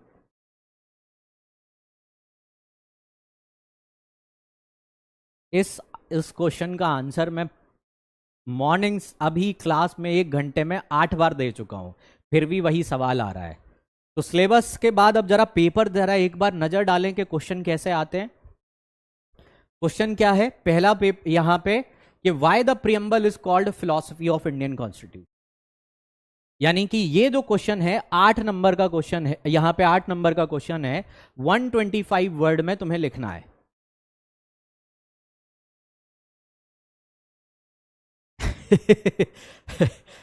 मिलान कह रहा है कि लक्ष्मीकांत चाट जाओ, क्लास छोड़ दो। बहुत बढ़िया बेटा, बहुत बढ़िया। पीवाईक्यू के लिए सूर्यांश कोई भी किताब उठा सकते हो जो मार्केट में आ रही हो, क्योंकि पास्ट ईयर क्वेश्चन तो सिमिलर है, किसी भी किताब से उठाओ कोई फर्क नहीं पड़ने वाला है। शिल्पी पब्लिकेशन की एक पतली सी किताब आती है, शिल्पी पब्लिकेशन की, वो उठा लो पीवाईक्यू के लिए, बस काफी है। सॉल्व कभी मत लेना, हाँ सॉल्व कभी मत लेना, बाकी तुम्हें उसके बाद अपने हिसाब से जो करना हो। पीवाईक्यू के कोई भी ले सकते हो। तो अब यहां पे प्रियम्बल, यहां पे बेसिक क्वेश्चन 8 नंबर का 125 वर्ड में। अब यहां पे तुम्हें लिखना कैसे ये चीज जानना जरूरी है, क्योंकि प्रियम्बल बहुत बड़ा है। अब पूरे प्रियम्बल को लिखने बैठोगे तो वर्ड लिमिट क्रॉस हो जाएगी। तो यहां पे हमें यही चीज समझनी होती है आंसर राइटिंग में कि क्या चीज हमें कैसे एक्सप्रेस करनी है। 125 वर्ड का है तो हम बस मेन मेन की फीचर लिख के एक एक लाइन में उनको एक्सप्लेन करके आगे निकल जाएंगे। हाँ प्रीलिम्स के लिए घटना चक्र इज बेस्ट, प्रीलिम्स के लिए घटना चक्र बेस्ट है, और मेंस के लिए पीवाईक्यू की जो तुम्हारी शिल्पी पब्लिकेशन की है वो बेस्ट है। ठीक है, घटना चक्र प्री के लिए है तुम्हारी बेस्ट है, और मेंस के लिए तुम्हारा ये चीज है। अब यहां पे प्रियम्बल का हो गया। इसी तरीके से ये क्वेश्चन आया कि 42nd अमेंडमेंट्स को जो है रिवीजन ऑफ कॉन्स्टिट्यूशन क्यों कहा गया, यानी कि 42वें संविधान संशोधन में इतना क्या किया गया कि उसको एक मिनी कॉन्स्टिट्यूशन का दर्जा दिया गया। उसका कारण था गोलकनाथ केस। गोलकनाथ केस ने इंदिरा गांधी को बिल्कुल बांध दिया था, इंदिरा गांधी, वहां पे इंदिरा गांधी को बांध दिया। तो उसके बाद उन्होंने 24वां 25वां संविधान संशोधन लपेट दिया। ठीक है, फिर उसके बाद केशवानंदा भारती केस आया। केशवानंदा भारती केस के बाद उन्होंने यहां पे फिर और चिढ़ गई तो उन्होंने पूरा बहुत कुछ चेंज किया था। तो 42वें संविधान संशोधन में इतने बदलाव हुए, इतना बदलाव हुआ कि जिसकी वजह से उसको कई बार मिनी कॉन्स्टिट्यूशन कहा जाता है।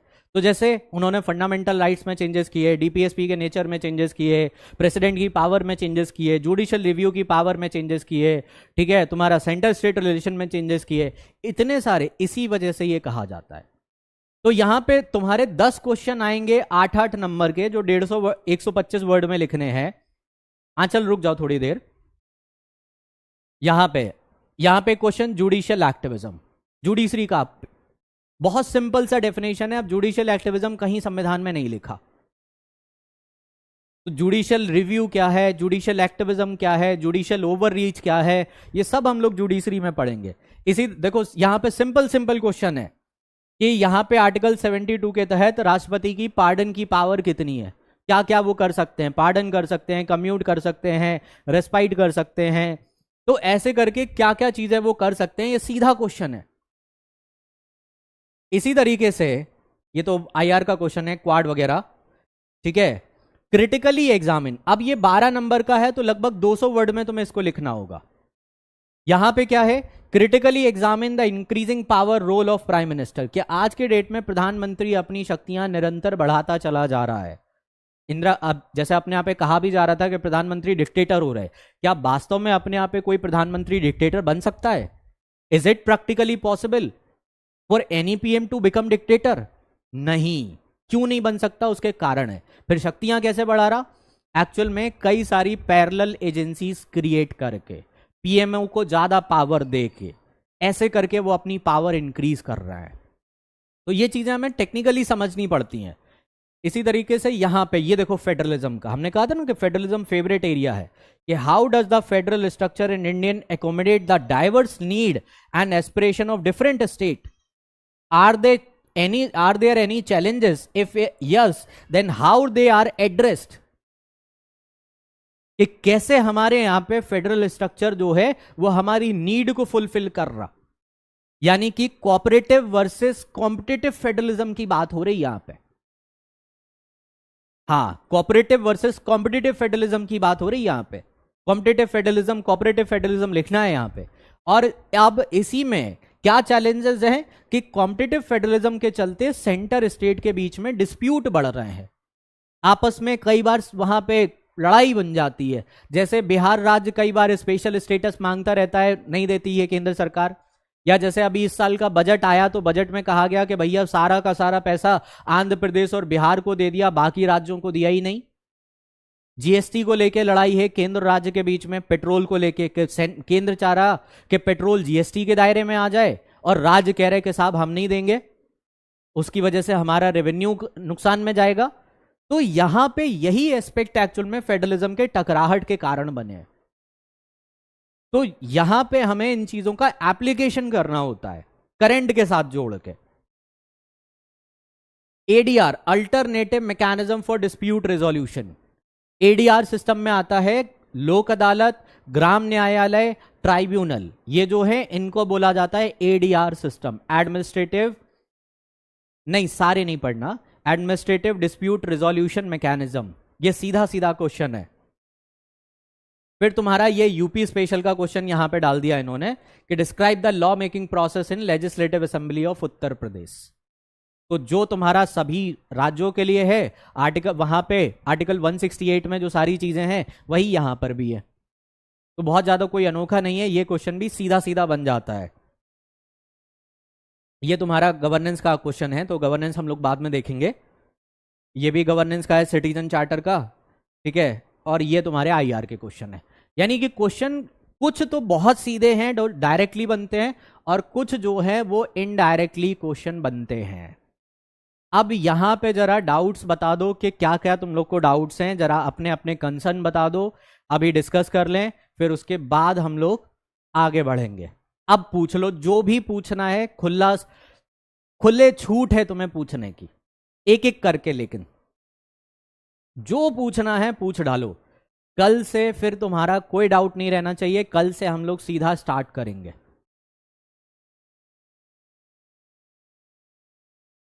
अरे बेटा, फाइनेंस कमीशन अभी पहुंचे नहीं है, क्यों पूछ रहे हो? फाइनेंस कमीशन का मेन काम है तुम्हारा नेट टैक्स डिस्ट्रीब्यूशन के लिए फॉर्मूला जनरेट करना, recommend to the centre about net tax distribution between the centre and state. ये प्राइमरी ड्यूटी है फाइनेंस कमीशन की। प्रीलिम्स के लिए पीवाईक्यू की कौन सी बुक? आकांक्षा घटना चक्र, घटना चक्र ले लो, सही है। अंकिता, सारे आर्टिकल पढ़ने कंपलसरी है? नहीं, जो मेन मेन है सिर्फ उनको ही पढ़ना है, वहां पे सारे नहीं पढ़ना।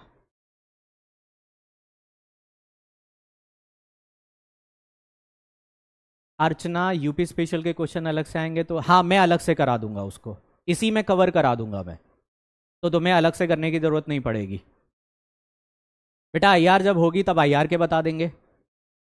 हाँ, ये प्री और मेंस दोनों का एक ही सिलेबस है, कभी सिलेबस अलग नहीं होता, टाइमिंग यही रहेगी। प्रिंसीट आर्टिकल याद हो जाएंगे, तुम्हें कनेक्ट करा देंगे, उसके पीछे का रीजन बता देंगे, स्टोरी बता देंगे, तो तुम्हें अपने आप याद हो जाएगा। जैसे मैं तुम्हें, रुको एक सेकेंड, मैं तुम्हें बताता हूं। हाँ रुको, धैर्य रखो थोड़ा सा, मैं तुम्हें एक बड़ी इंटरेस्टिंग स्टोरी बताता हूं। तुम लोग शायद किताबों, तुम लोगों ने जो पढ़ा है वो बहुत छोटी चीज है। मैं तुम्हें एक एग्जांपल देता हूं। आर्टिकल, कई लोग पुराने लोग हैं, आर्टिकल 22 पढ़ा होगा। आर्टिकल 22 जानते हो? आर्टिकल 22 एक्चुअल में कॉन्स्टिट्यूशन में ओरिजिनली ऐड नहीं किया जा रहा था। संविधान सभा के अंदर due process of law, procedure establish by law की लड़ाई थी, और उसी के चलते वहां पे आर्टिकल 22 को ऐड किया गया था। बड़ी अच्छी स्टोरी है उसके पीछे, बहुत अच्छी स्टोरी है वो। तुम्हें लॉजिक एक बार समझ में आ गया कि अच्छा ये चीज हुआ था इस वजह से, तो तुम्हें चीजें याद हो जाएंगी खुद पे खुद। तुम्हें किसी को जरूरत नहीं है, तुम्हें हम पीछे का लॉजिक, उसके पीछे की संविधान सभा की हम तुम्हें स्टोरी बता देंगे कि अच्छा इस तारीख को ये चीज हुई थी, देखो अम्बेडकर जी ने ये कहा था, दूसरे ने ये कहा था, उनकी डिबेट के चलते ये आर्टिकल आया। तो तुम्हें किसी की जरूरत ही नहीं पड़ेगी। जैसे आर्टिकल 22 में हो क्या रहा था, मैं तुम्हें एग्जांपल देता हूं। अपने आर्टिकल 21 बन रहा था जब राइट टू लाइफ की जब बात हो रही थी, तो यूएस के एक वहां पे जज थे, उनका नाम था वहां पे उनका नाम था फ्रैंकफर्ट। यूएस के जज थे वो। यूएस के जज ने अपने आके जो एम.एन. राव वहां पे पर्सन थे, जो बी.एन. राव जो संविधान लिखे थे, बी.एन. राव से कनेक्ट किया और उनको समझाया कि अपने कॉन्स्टिट्यूशन में due process of law add मत कराना। अमेरिका ने ऐड करा के बहुत बड़ी गलती करी है। तो बी.एन. राव ने यह बात जाके अम्बेडकर जी को पढ़ाई, अम्बेडकर जी को बताई। अम्बेडकर जी को समझ आया कि अच्छा क्यों मना किया अमेरिकी जज ने। तब उन्होंने फिर वहां पे आर्टिकल 21 में वहां पे क्या कहते हैं, ड्यू प्रोसेस ऑफ लॉ को ऐड करने से मना कर दिया। और फिर जाके उन्होंने प्रोसीजर एस्टेब्लिश बाई लॉ लिखा। और अब क्योंकि जो लोग अमेरिकी संविधान से प्रभावित थे, उन्होंने कहा कि नहीं नहीं ये होना चाहिए, तो उनके भी तथ्य बड़े शानदार थे। तो इसी चलते आर्टिकल 22 जोड़ा गया था, नहीं तो वो संविधान में नहीं आ रहा था पहले। बहुत जबरदस्त चीज है वो। हिस्टोरिकल बैकग्राउंड बिल्कुल पढ़ाएंगे तुषार, हिस्टोरिकल बैकग्राउंड से ही चलेंगे। पहले बेसिक होगा, कल हम लोग बेसिक्स पढ़ेंगे। जो अभी हमने तुम्हें ये सारी चीजें बताई हैं, ये जो सारी चीजें बताई हैं यहां पे, तो कल हम लोग बेसिक्स पढ़ेंगे। परसों से हम लोग कॉन्स्टिट्यूशनल डेवलपमेंट स्टार्ट करेंगे। ट्रिक कुछ नहीं होती है गुलाम, यहां पे ट्रिक कुछ नहीं होती है। ट्रिक से याद करोगे भूल जाओगे, ट्रिक से कभी भी आर्टिकल याद करोगे तो हमेशा भूल जाओगे। उसके पीछे का लॉजिक्स याद रहना चाहिए। नहीं आकांक्षा, प्रथम में मैं नहीं पढ़ाता हूं, प्रथम में कोई और ले रहा है। मैंने पिछले वाले बैच में लिया था प्रथम में, इस वाले बैच में प्रथम में मैं नहीं ले रहा। पिछला वाला जो बैच था प्रथम का मैंने नहीं लिया था, इस बार नहीं ले रहा हूं। इस बार नहीं, इस बार प्रथम किसी और के पास है। हाँ, current is necessary. Indian express अगर पढ़ना शुरू कर दोगे तो it will be a good. Ankita तुम्हारे, हाँ तुम अपने PYQ लगाओ, मुझे अपने क्वेश्चन ऐड करने देना।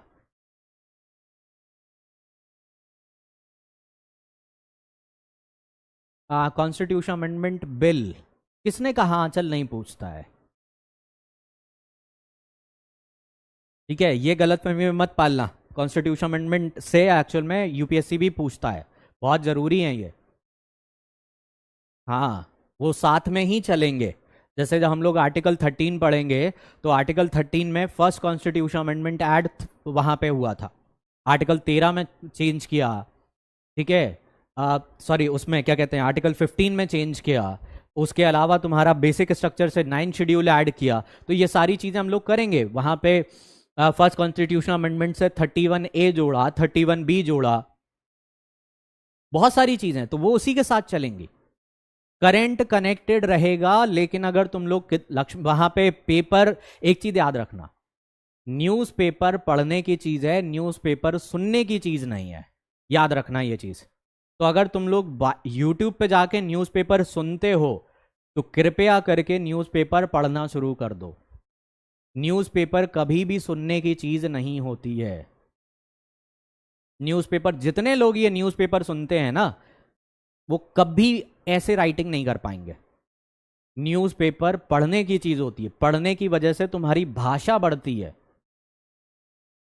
तुम्हारी लैंग्वेज डेवलप होती है, और वही लैंग्वेज तुम आंसर में लिख पाओगे। तो अगर तुम न्यूज़पेपर सुनते हो तो वो किसी काम का नहीं है। करंट अफेयर कर सकते हो तुम, फैक्ट वगैरह का अपना कर सकते हो, लेकिन newspaper you must read, it will build your language for answer writing. Indian express पढ़ो, इंडियन एक्सप्रेस पढ़ लो, बहुत अच्छा है।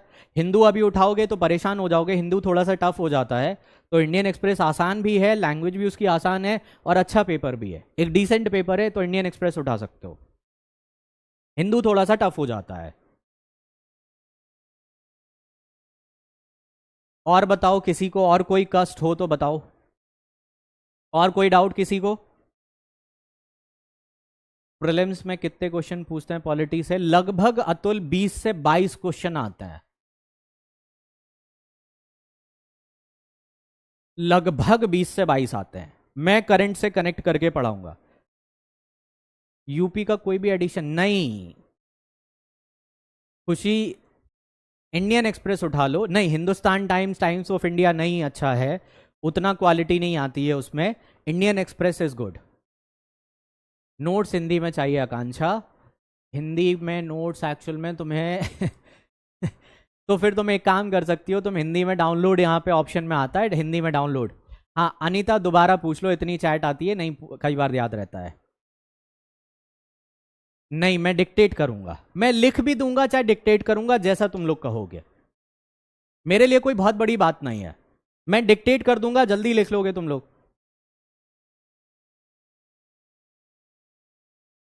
ठीक है, मैं डिक्टेट करा दूंगा, नोट्स में डिक्टेट कराऊंगा, तो अपना तुम लोग लिखते चले जाना।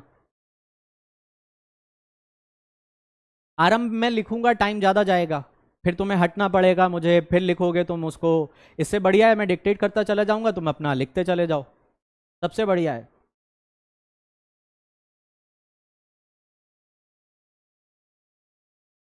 आयुषी उसमें पढ़ना क्या है, न्यूज़पेपर में पढ़ना क्या है? न्यूज़पेपर में पढ़ने के लिए सिलेबस याद है, सिलेबस से रिलेटेड तुम्हें सब पढ़ना है। बस तुम्हें ये नहीं पढ़ना है कि आज उसने यहां पे जाके चाकू मार दिया, नेताजी ने ये कह दिया, ये नहीं पढ़ना है। तुम जाके न्यूज़पेपर में सिर्फ उसके एडिटोरियल पढ़ लो, दैट इज इनफ। बाकी और पेपर छुओ ना छुओ कोई फर्क नहीं पड़ता, जाके सिर्फ एडिटोरियल ही पढ़ लो, यही बहुत होगा, बाकी धीरे धीरे तुम्हें समझ आ जाएगा। ठीक है, एडिटोरियल ही पढ़ लोगे, दैट विल बी इनफ। हाँ मैं डिफिकल्ट टर्म लिख दूंगा, उसमें कोई दिक्कत नहीं है, डिफिकल्ट टर्म लिख दूंगा, उसमें कोई दिक्कत नहीं होगी। और कुछ और बताओ। आरती क्लास हिंदी में भी होगी, फिर वही बात बेटा, हिंदी में अगर मैं पढ़ाऊंगा तो सिलेबस कब 4 महीने में पूरा होगा?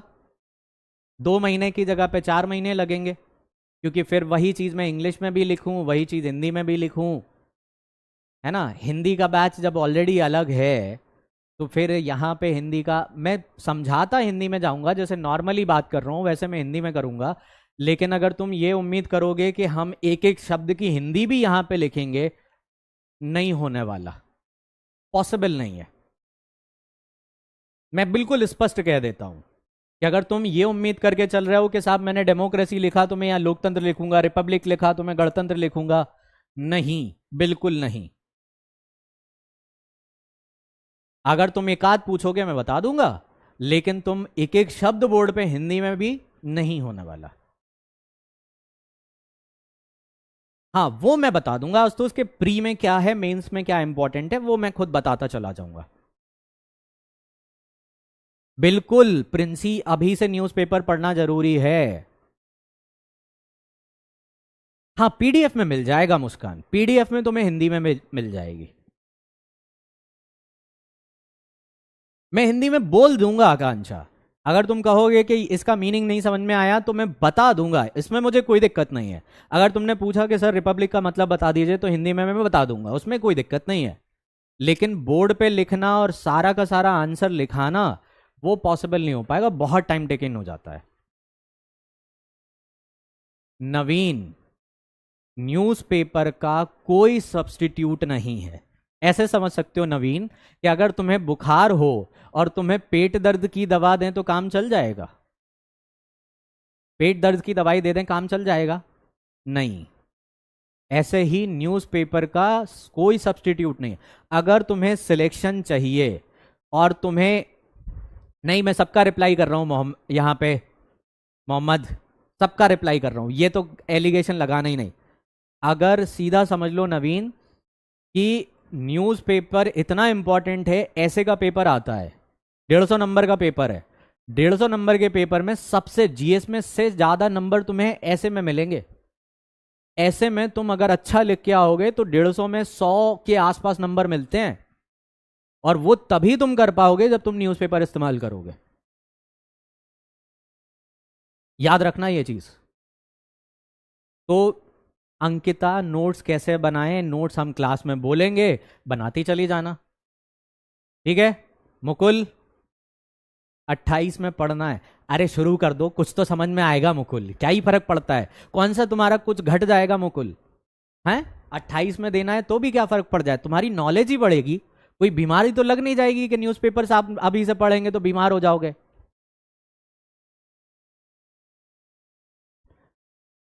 आरंभ डिपेंड ऑन योर स्पीड। एक चीज जान लो, अगर सिलेक्ट होना है तो 20 में 20 आंसर लिखने होते हैं। और अब तो यूपीपीसीएस ने और टफ कर दिया कि एक दिन में 2 पेपर होते हैं, तो एक दिन में 40 क्वेश्चन तुम्हें लिखने की प्रैक्टिस करनी पड़ेगी। अब तो 2 पेपर होते, पहले तो एक ही होता था एक दिन में, अब एक दिन में 2 पेपर होने लगे हैं यूपीपीसीएस में, एक दिन में 40। नवीन कुछ नहीं समझ में आ रहा, कोई फर्क नहीं पड़ता, उसकी लैंग्वेज पढ़ रहे हो ना, खाली नई टर्मिनोलॉजी सीख रहे हो, पढ़ना समझ, कुछ कुछ तो समझ में आएगा, 2-4 शब्द तो आएंगे, कोई दिक्कत नहीं है। जैसे जैसे पॉलिटी पढ़ोगे वैसे वैसे समझ आ जाएंगे पॉलिटी के आर्टिकल, ठीक है, वैसे वैसे समझ आ जाएगा। खुशी क्या कह रही हो, पीडीएफ में क्या होता है? अब कौन सी पीडीएफ की बात कर रही हो बेटा, मुझे क्या पता कौन सी पीडीएफ। पीसीएस से आईएएस के प्रमोशन में कितने दिन लगते हैं? अगर एसडीएम से डीएम बनने में, एडीएम बनने में लगते हैं जनरल वालों को लगभग 12 साल, 8 से 12 साल। तुम्हारी जुगाड़ कितनी है और तुम्हारे पास ये कितना है? 8 से 12 साल तुम्हारे पास ये कितना है और जुगाड़ कितनी है? ये सब बात की बातें हैं बेटा, छोड़ दो, सिलेक्ट हो जाओ, यही बहुत है। मैं तुम्हें अपना एक बढ़िया एग्जाम, एक चीज बताता हूँ। मेरी वहां पे 2 स्टूडेंट थी, एक का वहां पे 2021 का जाके चेक कर लेना, मेरी 2 स्टूडेंट थी वहां पे, चित्रा और गरिमा, दोनों वहां पे। गरिमा का जो है फर्स्ट अटेम्प्ट में निकला था रैंक 30, मैथ ऑप्शनल था उस टाइम पे, और चित्रा का जो है वो पॉलिटिकल साइंस ऑप्शनल से थी, रैंक 31, एक ही साथ सेलेक्ट हुई थी, 31 रैंक। आज की डेट में एसडीएम है, और उन वहां पे एसडीएम बनने के बाद यूपीएससी में सिलेक्शन आसान हो जाता है, और इनफैक्ट गरिमा का इस बार यूपीएससी में भी सिलेक्शन हुआ है। तो अगर तुम यहां पे जल्दी सिलेक्ट हो जाते हो तो तुम्हारा यूपीएससी में सिलेक्शन होने के चांसेस बढ़ जाते हैं, क्योंकि इंटरव्यू में वेटेज मिलता है। खुशी, जो पीडीएफ होगा उसमें तुम्हें नोट्स ही मिलेंगे, जो हम पढ़ा रहे वो तुम्हें वहां पे लिखे पीडीएफ में मिलेंगे, प्रिंट आउट निकाल लेना, जाके चेक कर लेना वहां पे। रैंक 30, एक की गरिमा की रैंक 30 थी और चित्रा की रैंक 31 थी, दोनों लोग एक साथ सिलेक्ट हुए थे, आगे पीछे। एक इस टाइम पे वहां पे औरैया में वहां पे एसडीएम है इस टाइम पे, और एक तुम्हारा क्या कहते हैं शाहजहांपुर में इस टाइम। तो अगर जल्दी सिलेक्ट हो गए तो यूपीएससी में सिलेक्शन का रास्ता बहुत आसान हो जाएगा। तो ये मत सोचो कि नहीं साहब ये क्या है वो क्या है, तो बिल्कुल अपना मूड फोकस एक ही जगह रखना है कि भाई हमें सिलेक्ट होना है इस बार, बात खत्म। कितने मंथ का करंट अफेयर? 25 के लिए अभी तुम्हारे लिए टाइम है, तो तुम एक 1.5 साल का मान के चलो। मुस्कान देखो, एक्चुअल में हिंदी मीडियम के साथ, पता मैं रियलिटी बताऊंगा, झूठ नहीं बोलूंगा, हिंदी मीडियम के साथ 2 बहुत बड़ी प्रॉब्लम है, जो मैं हिंदी मीडियम को पढ़ाया हूं मैं जानता हूं। हिंदी मीडियम वाले एक तो सब पढ़ने की कोशिश करते हैं, वो बनना चाहते हैं वट वृक्ष। हम टीचरों में एक शब्द चलता है बहुत कॉमन, हम लोग बोलते हैं वट वृक्ष। तो हिंदी मीडियम को वट वृक्ष बनने का शौक होता है। वट वृक्ष समझते हो कि हर, मतलब वो एक सोर्स पे नहीं टिकेंगे, वो यहां से भी पढ़ेंगे, फिर दूसरी किताब भी उठाएंगे, फिर तीसरी कोचिंग के नोट्स भी देखेंगे, फिर चौथे किसी टीचर के वहां पे क्या वहां पे जाके लेक्चर भी देख लेंगे, फिर किसी और चीज जो मिल गई मार्केट में उसको भी उठा लेंगे। वो कभी एक सोर्स पे टिकते ही नहीं है, हर चीज उन्हें सब कुछ जानना है, और इसी चक्कर में वो जो चीज एग्जाम के लिए जरूरी है वो नहीं जान पाते। तो पहली मिस्टेक यहां पे ये करते हैं, हमेशा अपने रिसोर्सेस को लिमिटेड रखो। मल्टीपल रिसोर्सेस की जरूरत नहीं होती है, मल्टीपल रिसोर्सेस की जरूरत रिसर्च में होती है, ना कि पीसीएस के एग्जाम में। तो अगर तुमने 10 तरह के कोचिंग मटेरियल, 10 तरह की टेस्ट सीरीज, 10 तरह का तुमने वहां पे मार्केट में जो अच्छा आया वो उठा लिया, ये करोगे कभी काम नहीं आएगा। वट वृक्ष नहीं बनना है, पहली गलती यहां पे हिंदी मीडियम वाले करते हैं, जो मेरा अपना एक्सपीरियंस है।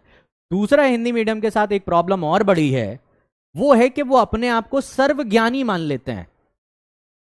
ये भी मैंने देखा है कि जो हिंदी मीडियम के पुराने स्टूडेंट होंगे, जो थोड़ा बहुत कहीं से पढ़ के आ गए होंगे, वो अपने आप को महाज्ञानी मान लेते हैं, और वो फिर जो क्लास में पढ़ाते हैं उस चीज को वो बहुत हल्के में ले जाते हैं कि अरे ये तो हमने पढ़ा हुआ है, हमें सब आता है।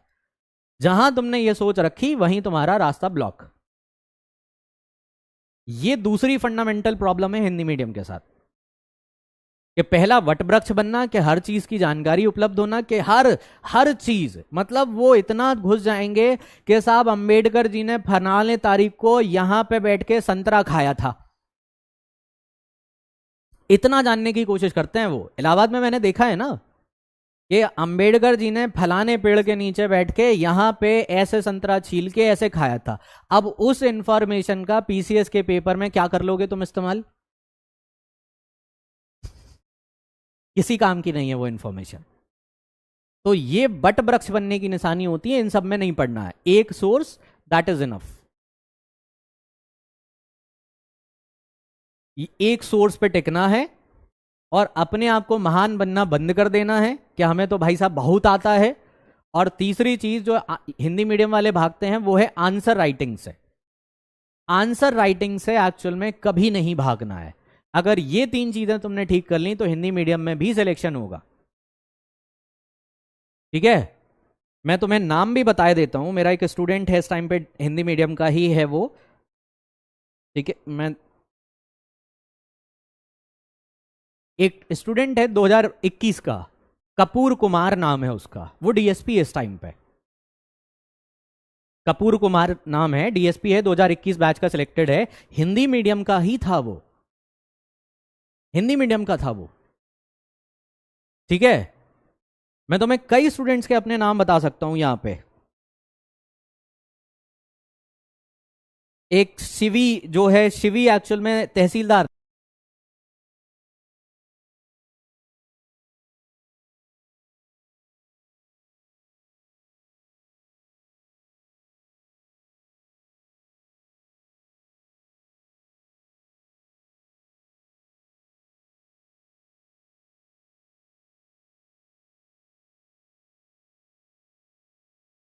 अरे यार ये और इंटरनेट।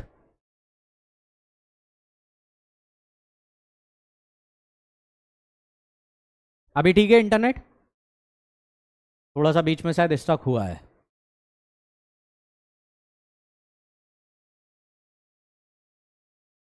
अभी ठीक है इंटरनेट? तो जैसे मैंने कहा कि वहां पे कपूर कुमार हो गया, या तुम्हारा शिव, जो मेरी स्टूडेंट है शिवी है, ये लोग एक्चुअल में जो, हाँ, ये लोग जो हैं ये एक्चुअल में तुम्हारा वहां पे हुए हैं, हिंदी मीडियम के स्टूडेंट हैं।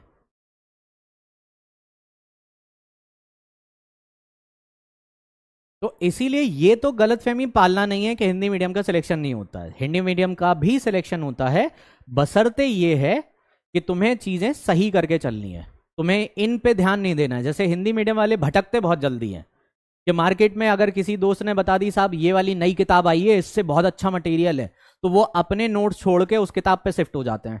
मैंने बहुतों को देखा है। जैसे ही मार्केट में अगर हिंदी मीडियम वालों के लिए ये कह दिया कि साहब मार्केट में ये किताब आई है, इसी से पेपर आना है, और वो मान लेंगे DU is best, Shrejal DU is best, वो मान लेंगे तुरंत कि यही किताब से आना, और वो लेके बैठ जाएंगे, अपने नोट्स पे भरोसा नहीं है उनको। तो ये चीजें अगर हरकतें छोड़ दोगे तो हिंदी मीडियम से भी सिलेक्शन होगा। आंसर राइटिंग परफेक्ट करनी है, लिमिटेड नॉलेज रखनी है, ज्यादा नहीं जानना है, एग्जाम पे फोकस रखना है, एग्जाम ओरिएंटेड पढ़ो और निकलो यहां से। यहां नॉलेज गेन करने के लिए आए हो तो जाके पीएचडी करो, और नहीं तो अपना एग्जाम ओरिएंटेड पढ़ो और एग्जाम दे के क्वालिफाई करके निकलो। नहीं खुशी, मैं इलाहाबाद का नहीं हूं, लखनऊ से हूं।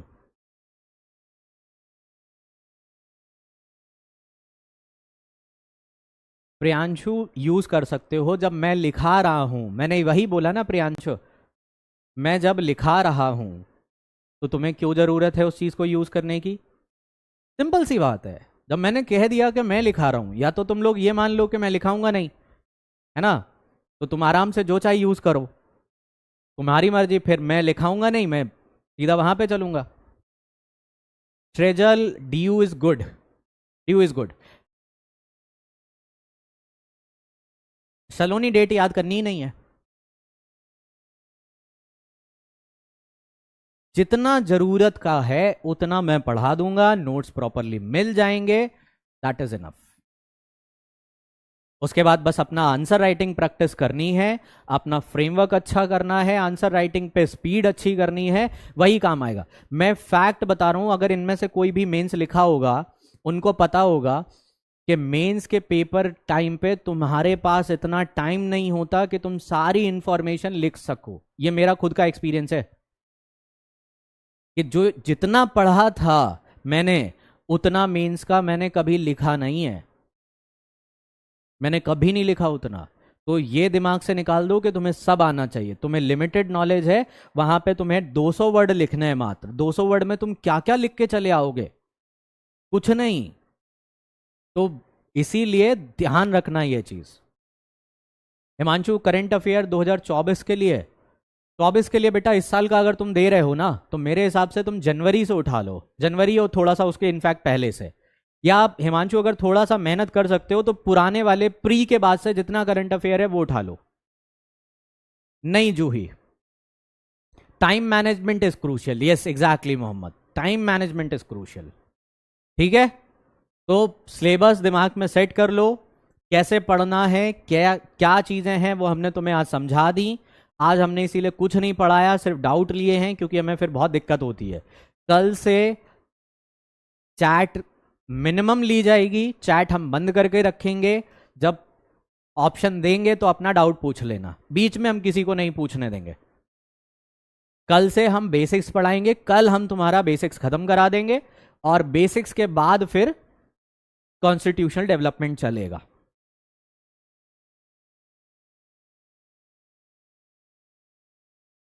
हाँ, आंसर राइटिंग हम कराएंगे बेसिक्स के हिसाब से ही। मैं बोल कर लिखाऊंगा तुषार, बोल के लिखाऊंगा। बोर्ड पे हर चीज लिखना पॉसिबल नहीं हो पाता है। तो अभी तक तुम्हारे साथ जो हुआ मुझे पता नहीं, ठीक है, लेकिन मेरे सब्जेक्ट में जीएस पेपर 2 पूरा मेरे पास है। पॉलिटी और आईआर का मैं लिख के दे सकता हूं ये चीज कि तुम्हें 20 में से 16 क्वेश्चन पॉलिटी और आईआर के क्लास के मिलेंगे। जूही, इतनी देर से क्या पढ़ा रहा हूं मैं? पॉलिटी पढ़ने की स्ट्रेटजी। अभी तक मैं क्या घास छील रहा था? जाके स्टार्टिंग से लेक्चर देख लो। तुम देर में आई हो जूही, तो स्टार्टिंग से जाके देख लो, मैं पूरा समझा चुका हूं कैसे पढ़ना है। सूर्यांश, कभी भी करंट अफेयर से ऐसे क्वेश्चन नहीं आते, वो प्री में, एक्चुअल में वहां पे प्री में आते हैं, मेंस में नहीं आते। 4 क्वेश्चन एक्चुअल में मोहम्मद उसके हैं सोसाइटी के, तो सोसाइटी में नहीं पढ़ाता हूं। सोसाइटी में मतलब 3 क्वेश्चन सोसाइटी के आते हैं। मैं एक क्वेश्चन का रिस्क नहीं लेता, क्योंकि 100% मैं नहीं बोलता। मैं मान के चलता हूं कि 90% हो जाएगा। एक आध क्वेश्चन कभी भी वैरी कर सकता है, वो एक आध क्वेश्चन पे मेरा भी कंट्रोल नहीं होता है, वो तुम अपनी नॉलेज से कर लोगे। प्रिंसी, उसका मुझे पेपर नहीं पता, मैंने कभी दिया नहीं है, मुझे नहीं पता उसके बारे में।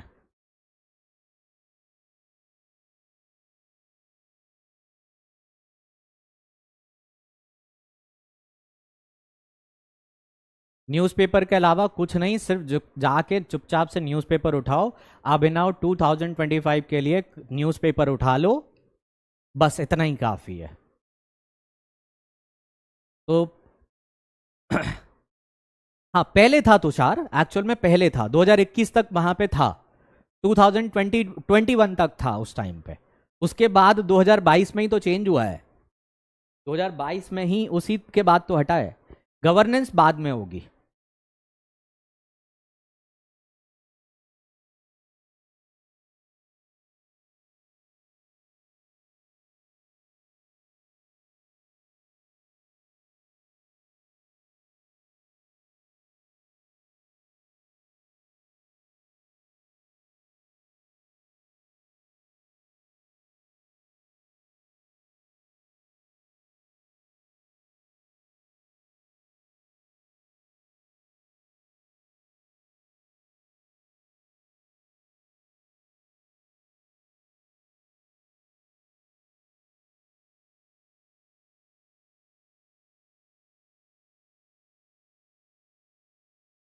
फिर से स्टक हुआ क्या?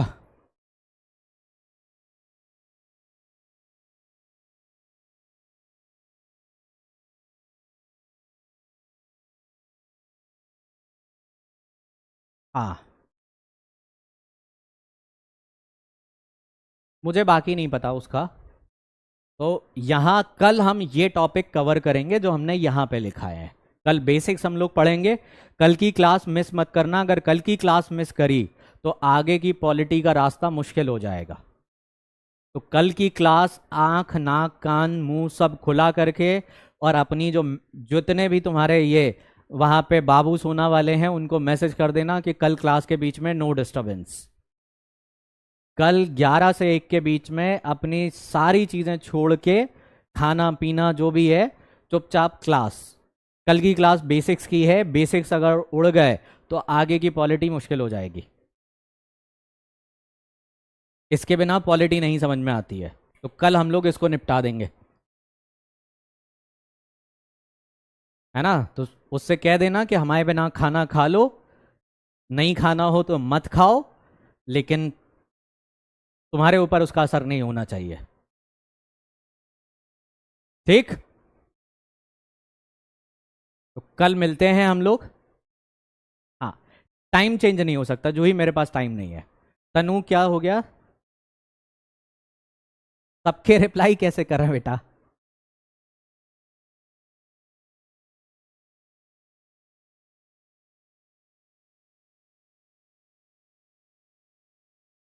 अभी पहले पढ़ तो लो, रिवीजन स्ट्रैटेजी बाद में हो जाएगी। रिवीजन स्ट्रैटेजी की चिंता है, रिवीजन स्ट्रैटेजी बाद में हो जाएगी, पहले पढ़ तो लो, रिवीजन तो बाद में हो ही जाएगा। ठीक है, तो कल मिलते हैं हम लोग अपने टाइम पे। अब जो ही मुझे नहीं पता 11 बजे कौन सी क्लास रहती है, 11 बजे मेरी ही क्लास है। अब बाकी वो चॉइस तुम्हारी है कि तुम्हें कौन सी करनी है। मैंने तुम्हें स्पष्ट बता दिया कि अगर कल की क्लास नहीं हुई तो आगे की पॉलिटी में बहुत मुश्किलें आएंगी। कल बिल्कुल बेसिक्स की चीजें हैं। ठीक है, चलो एंजॉय करो, टेक केयर, बाय बाय, मिलते हैं कल।